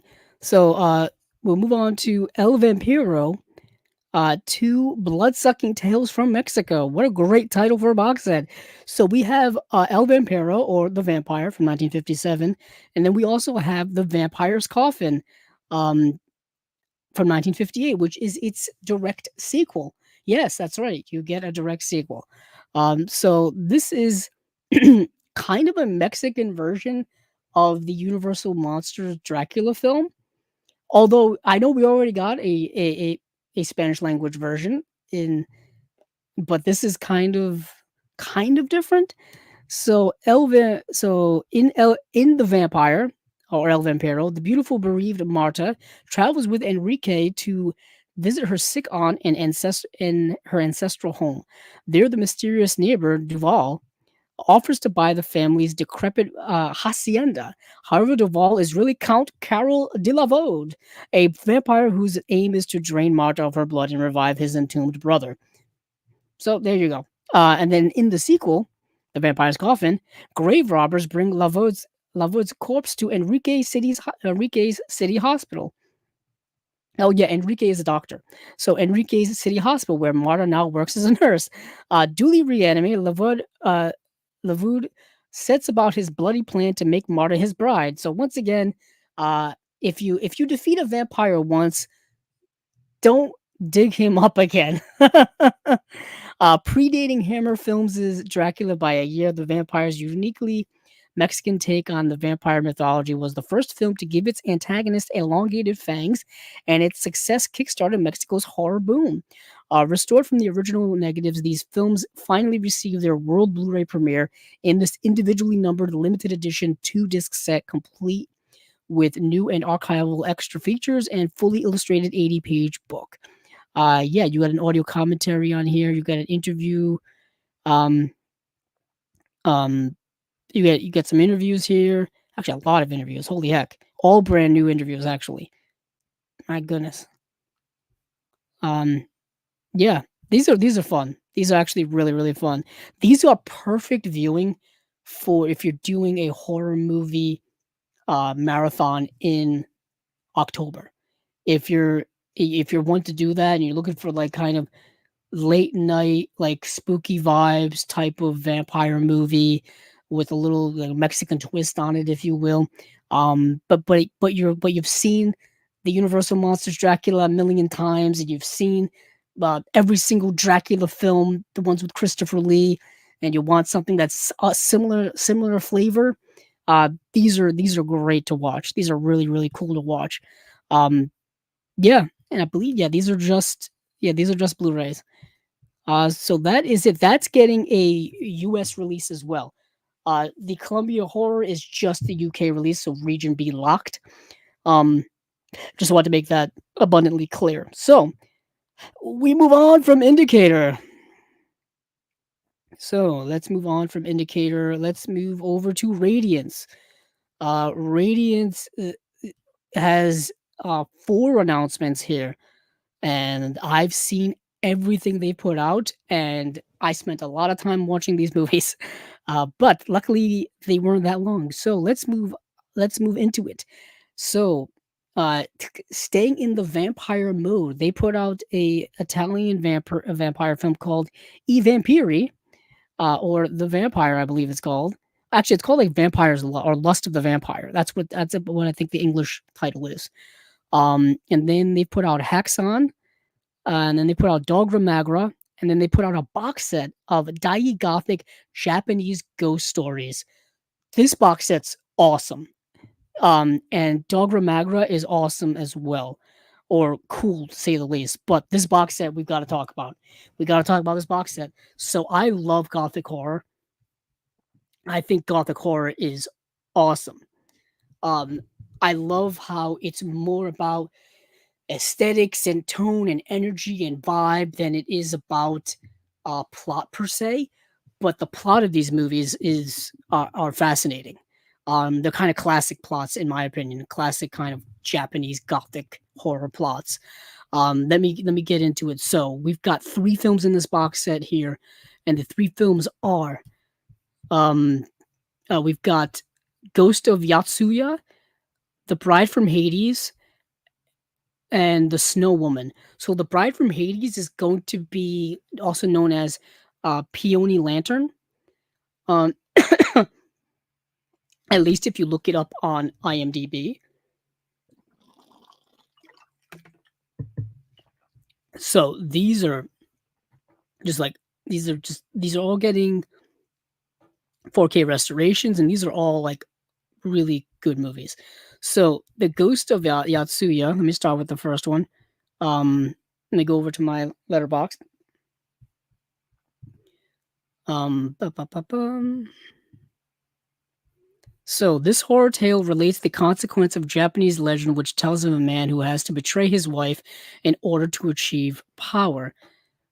This is currently streaming on the Criterion channel. Um, Let me see if I can get a better synopsis. Ghost of Yatsuya.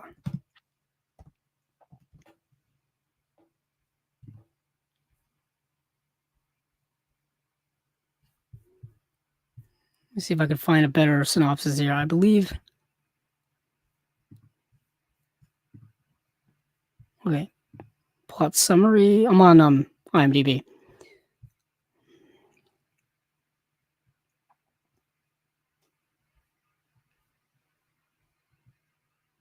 Yeah. So what? Okay, this is what I thought. So the classic Japanese horror movie directed by Nobuo Nakagawa is based on the 18th century masterpiece written by Nenboko Tsuruya. It is about a woman who haunts her husband after she dies a miserable death. The story has terrified the Japanese people for ages. So yeah, this guy is this story is about this man who's really terrible person. Um, he manipulates a situation to marry this woman, and then basically when he's kind of had his fun with her, he just basically wants to eliminate her and move on to somebody else. And what happens is she ends up coming back to haunt him, like like and seek vengeance on him because she's an angry spirit now. And the way in which she does it is just so messed up and so cruel and so unforgivable. And the visuals in this film are striking, and just the gothic vibes of the movie are incredible. And they are just the style in this movie is really sells this movie so hard on on why it's so good. I want to see if Nobuo, um, yeah. So Nobuo Nakagawa, the director of this film, he directed the movie Jigoku. Jigoku is another Japanese horror film that came out in the 70s, I believe. Actually, 1960. I was sorry, I was a little off. Yeah. So he directed that movie after this one. That movie is even more amazing than this one. Um, Jigoku, I think, only has a DVD release from Criterion and hasn't gotten a Blu-ray upgrade yet. Oh, I would love if that movie got a 4K UHD release. Oh God, please. Yeah, that movie is great. Um, but this movie has that same vibe to it where it's just haunting, and I'm not even doing it justice. I can't explain how good this movie is. You just have to see it. It's available to stream on the Criterion channel. It's The Ghost of Yatsuya from 1959. It's great. It really is great. It's probably the best movie in this box set. Incredible psychedelic effects and things like that. Because as the man is haunted by this woman, he starts losing his mind, and once that takes over, the movie just kicks into high gear. Freaking, I loved it. Absolutely loved it. Now, the Snow Woman is actually a master sculptor and his apprentice are trapped in a bad snowstorm after finding a special tree for carving a statue for the local temple. Finding refuge in an abandoned hut, they celebrate their luck in finding the tree, but soon they are visited by the Snow Witch, who freezes the sculptor to death but takes pity on the apprentice. He must promise to never speak of this, or she'll return and kill him. So basically, she takes pity on this sculptor's apprentice and tells him, don't ever speak of this ever to anyone, not to your wife, not to your children, not to your friends, not to no one, or else I'll come back and kill you. And so years go by, and he lives his life, and things happen. I'm not going to say what. All I will say is that this movie is an adaptation of a story that we've already seen adapted. If you've seen the movie Kwaidan, which is the Japanese like folklore anthology film that Criterion has put out on Blu-ray, one of the stories in there is this story. They've just taken that short story and they've expanded it into a feature film, into a 79-minute long feature film. So that's what this is. So it's a second adaptation of that story. I think it was done much better in Quieten, but it's still really good and really effective here. Once again, gothic, atmospheric, thematic, tone, and energy. That's what you're going for when it comes to this stuff. Um, yeah, I was vibing with this film as well. So moving on from the Snow Woman, we've got the Bride from Hades, or Peony Lantern, as it's known. On the night of the Summer Oban Festival, Hagiwara Shinzaburo meets a beautiful courtesan named Otsuya. Not knowing she's a ghost, he becomes infatuated by her. Don't get involved with ghosts romantically. If we know anything from Japanese Japanese horror movies from this time period, from the 50s and 60s, do not get romantically involved with ghosts. um, I think of Ugetsu, think of movies like that, and that's the type of vibe that this movie has. Ugetsu is a brilliant film. I'm thinking of Kuroneko as well. Think of those types of movies, and you've got The Bride from Hades. You've got this movie, and yeah, this movie is also really good. It's also like comedic as well. There's comedic vibes in this movie. There's this one character in here who's like trying to help this guy in this situation, and he's just like kind of something ripped straight out of Scooby Doo. He's kind of Shaggy from Scooby Doo, where he's just afraid of everything, and he's just like way in over his head. But he's still there to try to help out. But of course, he's got his own agenda. Um, it's good movie. It's a good movie. I dug this movie a lot as well. Yet again, also atmospheric, creepy. When you're dealing with ghost stories and stuff like that, I like Japanese ghost stories. I think they're very effective. That's just me. I know we've gotten some of them um in modern day. I'm thinking like The Grudge, Ring, stuff like that. But I love these ones from the 50s and 60s. Let's see what we got here.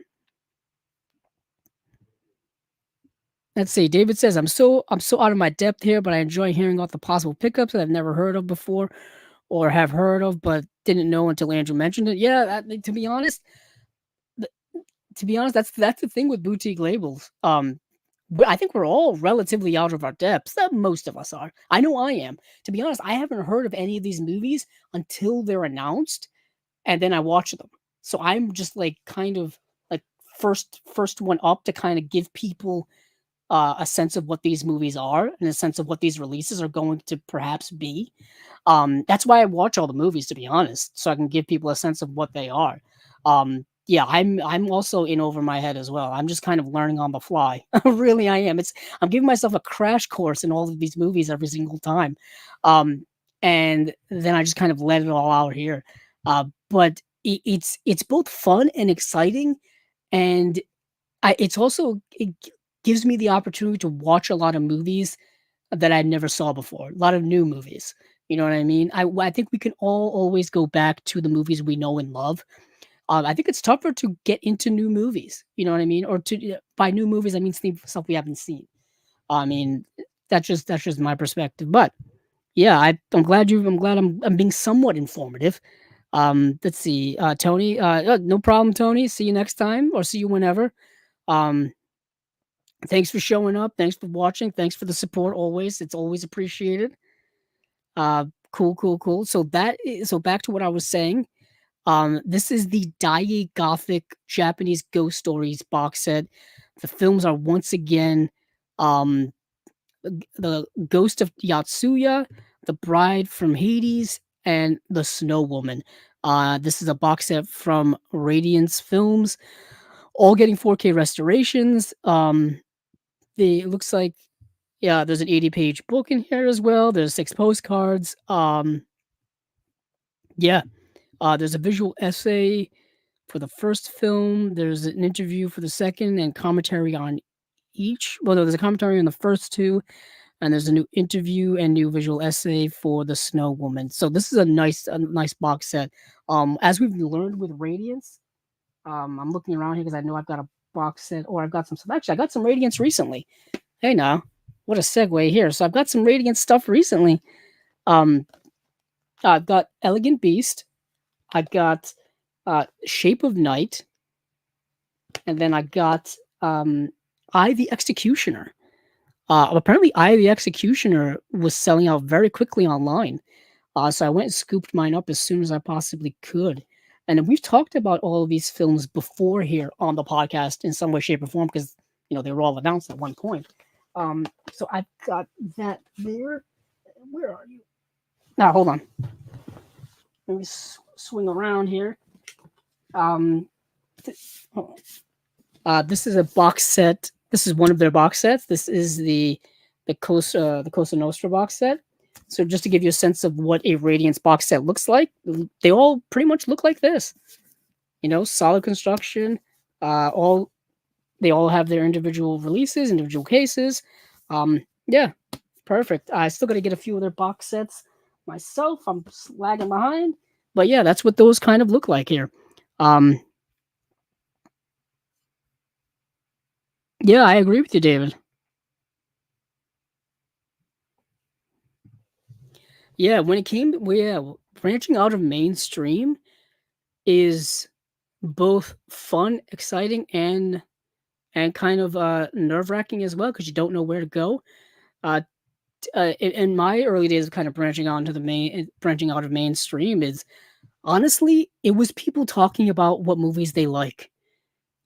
That's kind of what started everything for me. People talking about movies, people talking about the actors, the directors, and the people that they like. People talking about certain genres. Um, things like that. When it came to classic movies, it was just listening to people who were passionate about it. To be honest, just the way it is. It's always accessible. Yeah, what's crazy now is that what we're saying, all of this stuff is accessible now more than ever, and I feel like we need some guides to it. You know what I mean? You need it's kind of like you need a map. You need a map to kind of go in a certain direction. Yeah, you can just jump into the deep end, which is always fun. I mean, heck, it's always fun to throw caution to the wind and just ride right out into nowhere. But hey, if you kind of know where you're going, if you got somebody to help you out, that's also nice as well. But yes, back to Radiance.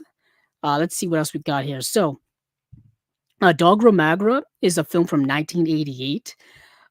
Yeah, a man wakes in an asylum with no memory. Oh boy, Dr. Wakabayashi helps him to recall his past, in which he killed his bride on their wedding day. Part of his memory becomes linked to another doctor, Dr. Masaki, and a manuscript Dogra Magra. The two doctors treat him. Reality and fantasy become blurred, and the patient becomes unsure of his identity or his doctor's experiments. The final feature film by Toshi Matsumoto, who did A Funeral Parade of Roses, is an adaptation of the celebrated novel by Kiyosaku Umeno, a period set gothic tale with a sense of dreamy dread that recalls Kiyoshi Kurosawa's Cure and the locked room mystery of Shutter Island. That makes a lot of sense now that I'm reading it. This movie, very much like Cure, very much like Shutter Island, but even more unhinged and more crazy. And this is Dogra Magra.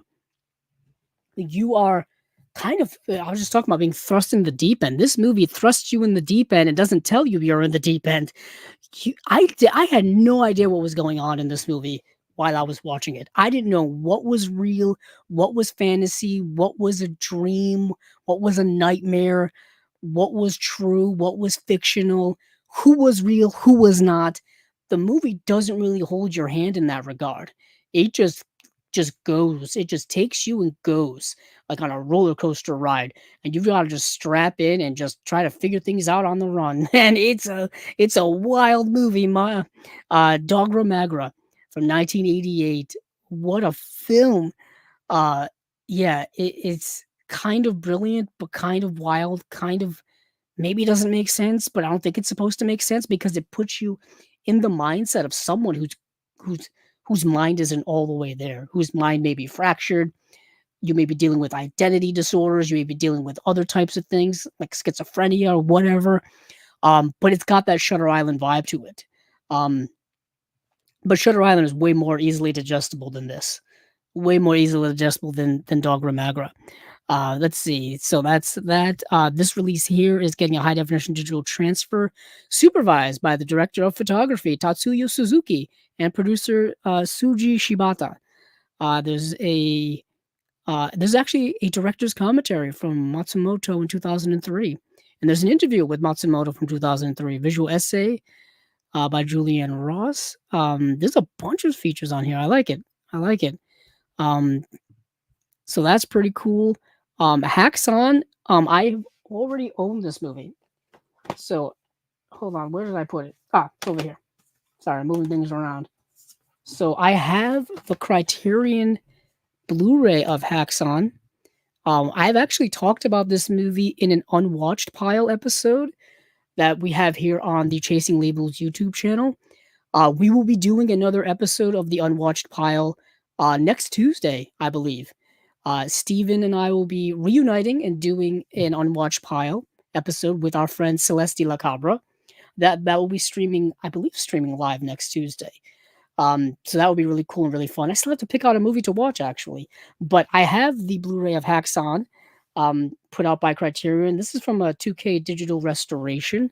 Let's see what this new one here is here from. Yeah, 2K restoration from. I think it's the same one that we got on here. Bunch of special features. Let's see. I probably shouldn't be doing this now. I think it's got some of them. I'm seeing.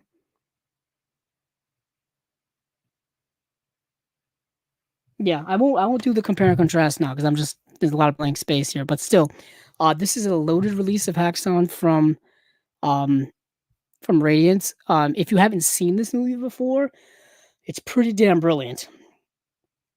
It's dealing with, like, cult type culture, witch type culture, satan type culture stuff, but in the 1920s. It's, like, part fictional, part, like, documentary, part historical piece. It's brilliant. The visuals in this movie are incredible. And the artwork that they used for this release is like heavy metal personified. Like, this looks amazing. Just absolutely astonishing. Um, yeah, the movie is told in, like, vignettes. It's like sorcery and evil. It's incredible film. Um, I'm not even doing it justice by describing it. It's kind of indescribable, really, but it goes so hard. It's so awesome. There's an extra cut of the film as well on here, the esoteric cut, an alternate cut of the film featuring English intertitles, soundtrack by Lawrence Larisi. Um, that's 84 minutes long. That's interesting. You get a lot of special features on here.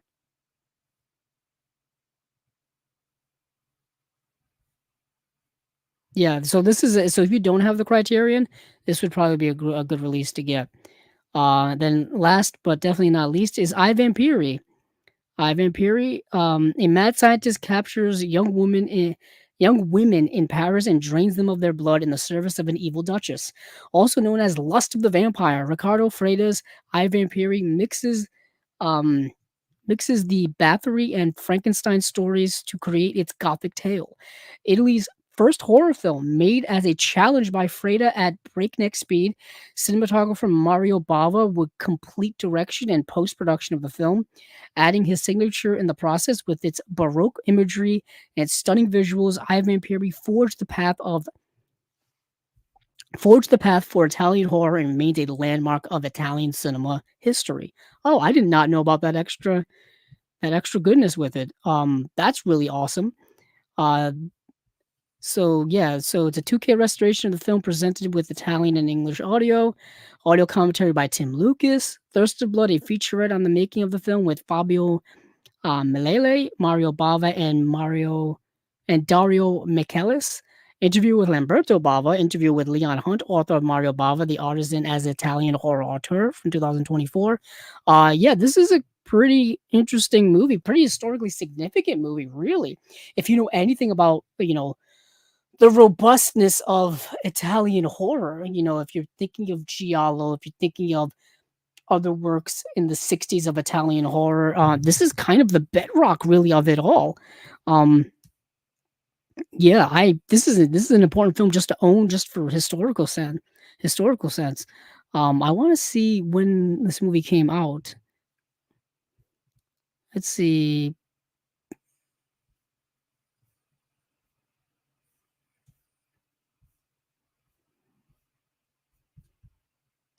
Hmm. Hold on, let me check IMDb.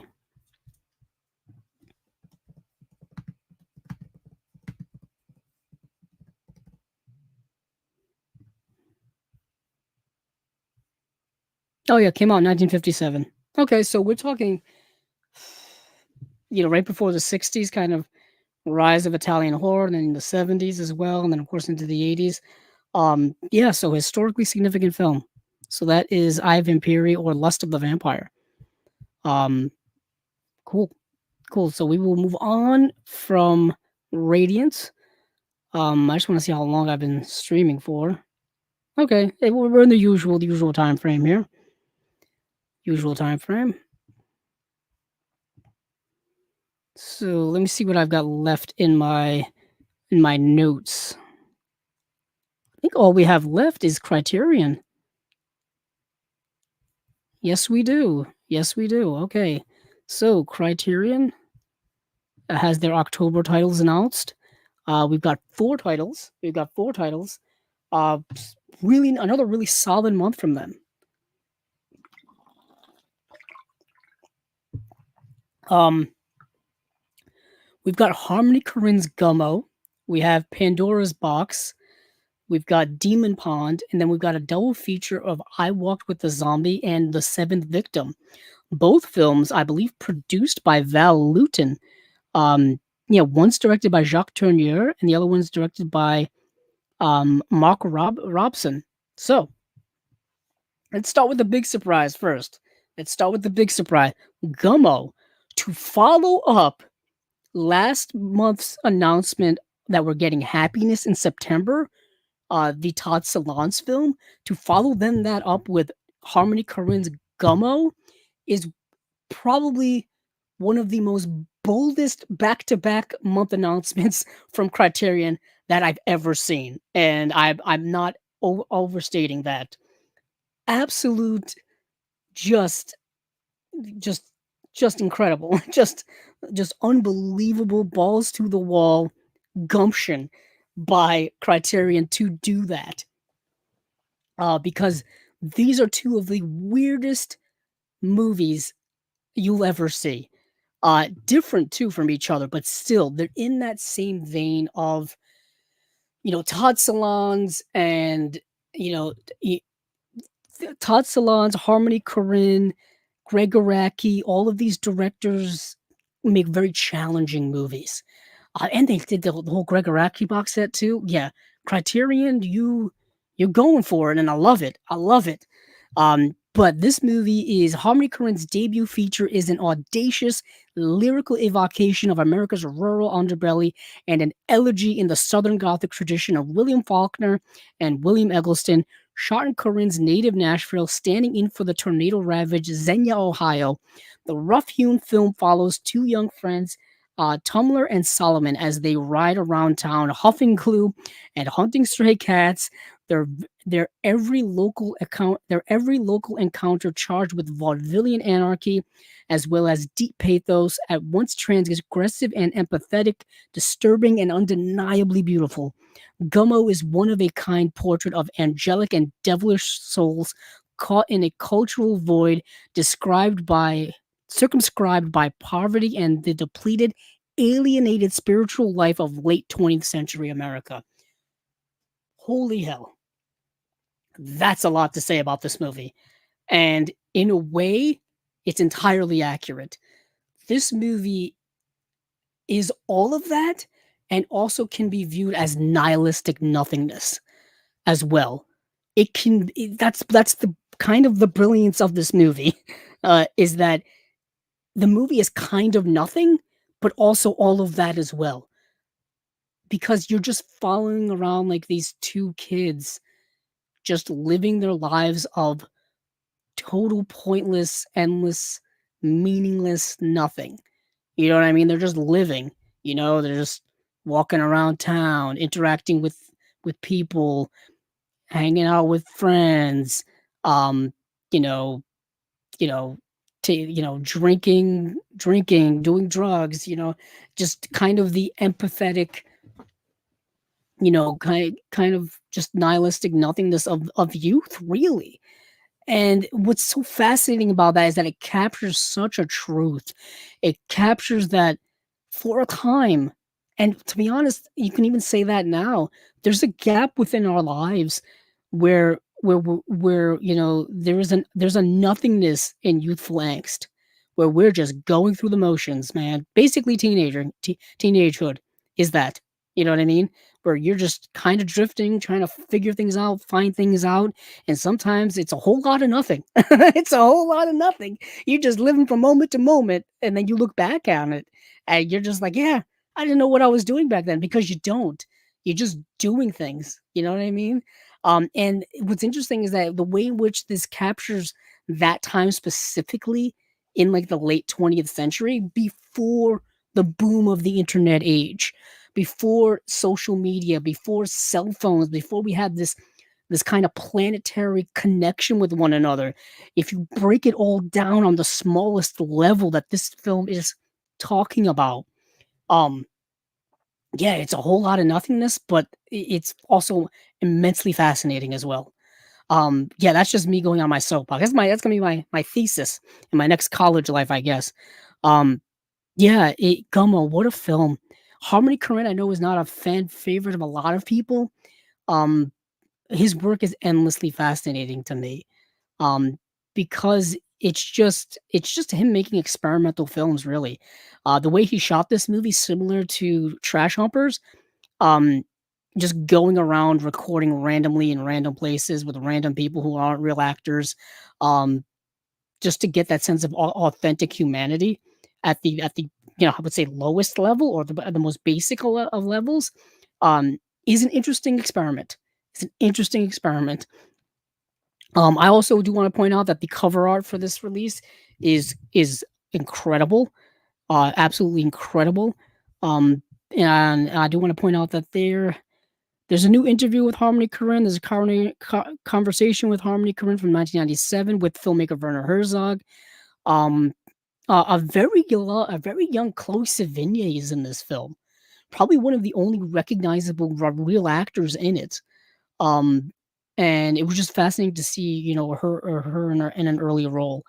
Um, yeah, uh, what a movie! What a movie! Definitely kind of high on my list in terms of films to get for the rest of the year. I've never owned the movie. I think it's only ever been on DVD.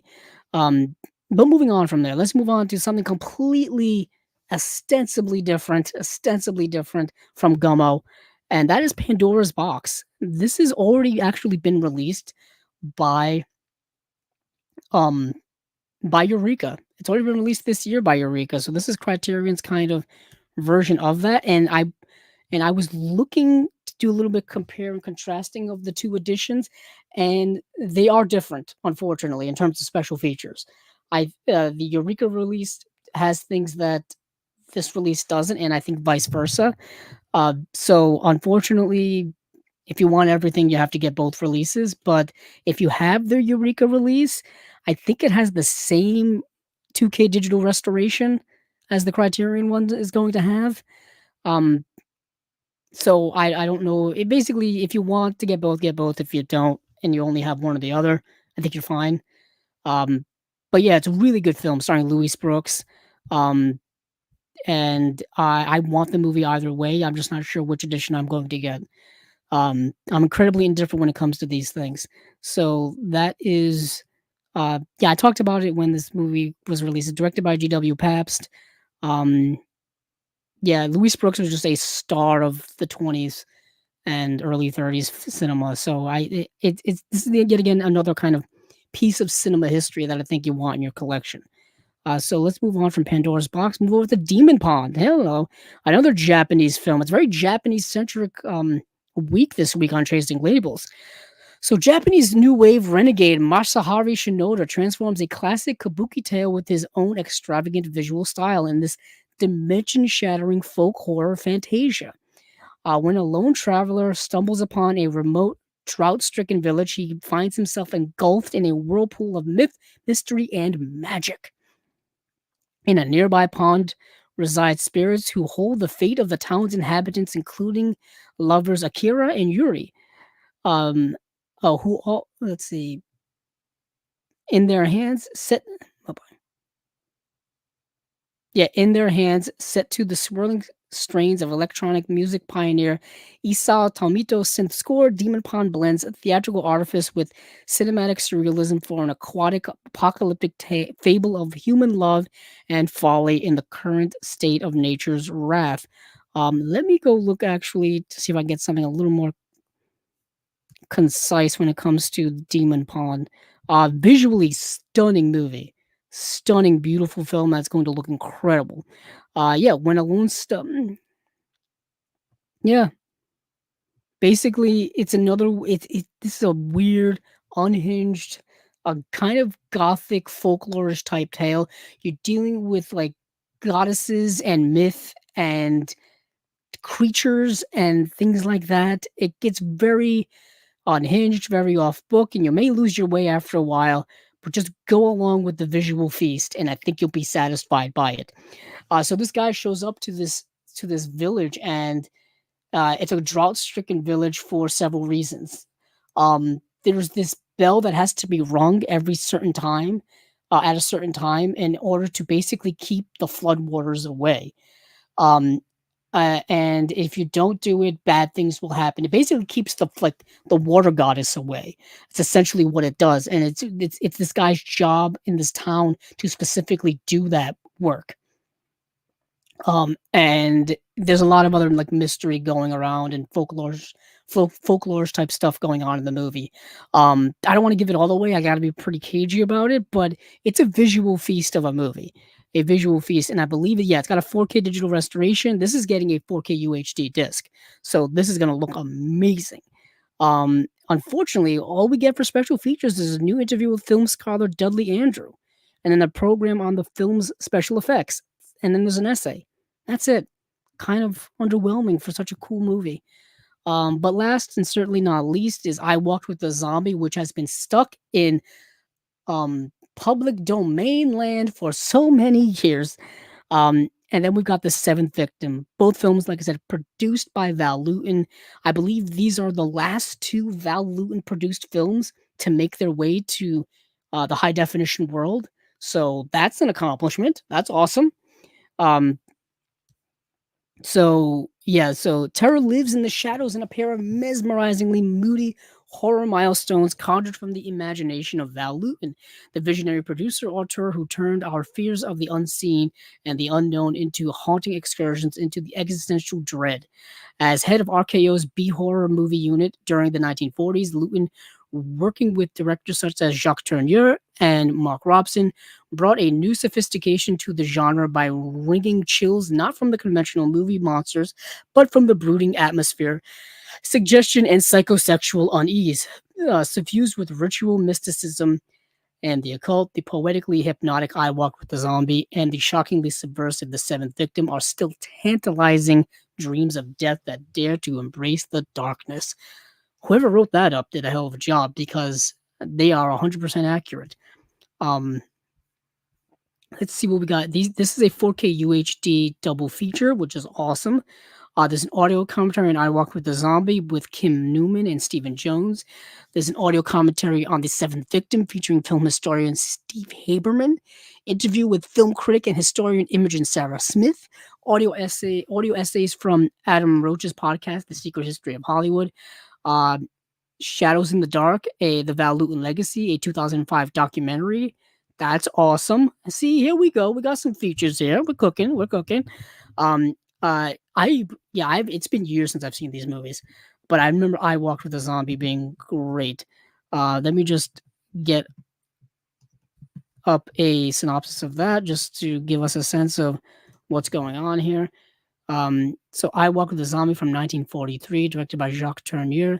A nurse in the Caribbean turns to voodoo in hopes of curing her patient, a mindless woman whose husband she's fallen in love with. And then you have The Seventh Victim. The Seventh Victim. Oh boy, there's The Seventh Continent, not what I'm looking for.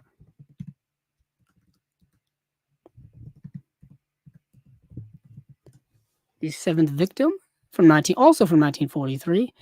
Let's see. I should have pulled some of my Jacques Tourneur produced films from my collection here. I like Cat People. It was his. And I think the return of the sequel to Cat People. But anywho, The Seventh Victim. A woman in search of her missing sister uncovers a satanic cult in New York's Greenwich Village and finds that they could have something to do with her siblings' random disappearance. Yeah. So yet again, two moody horror film vibes. That's kind of been the gist of this episode this week.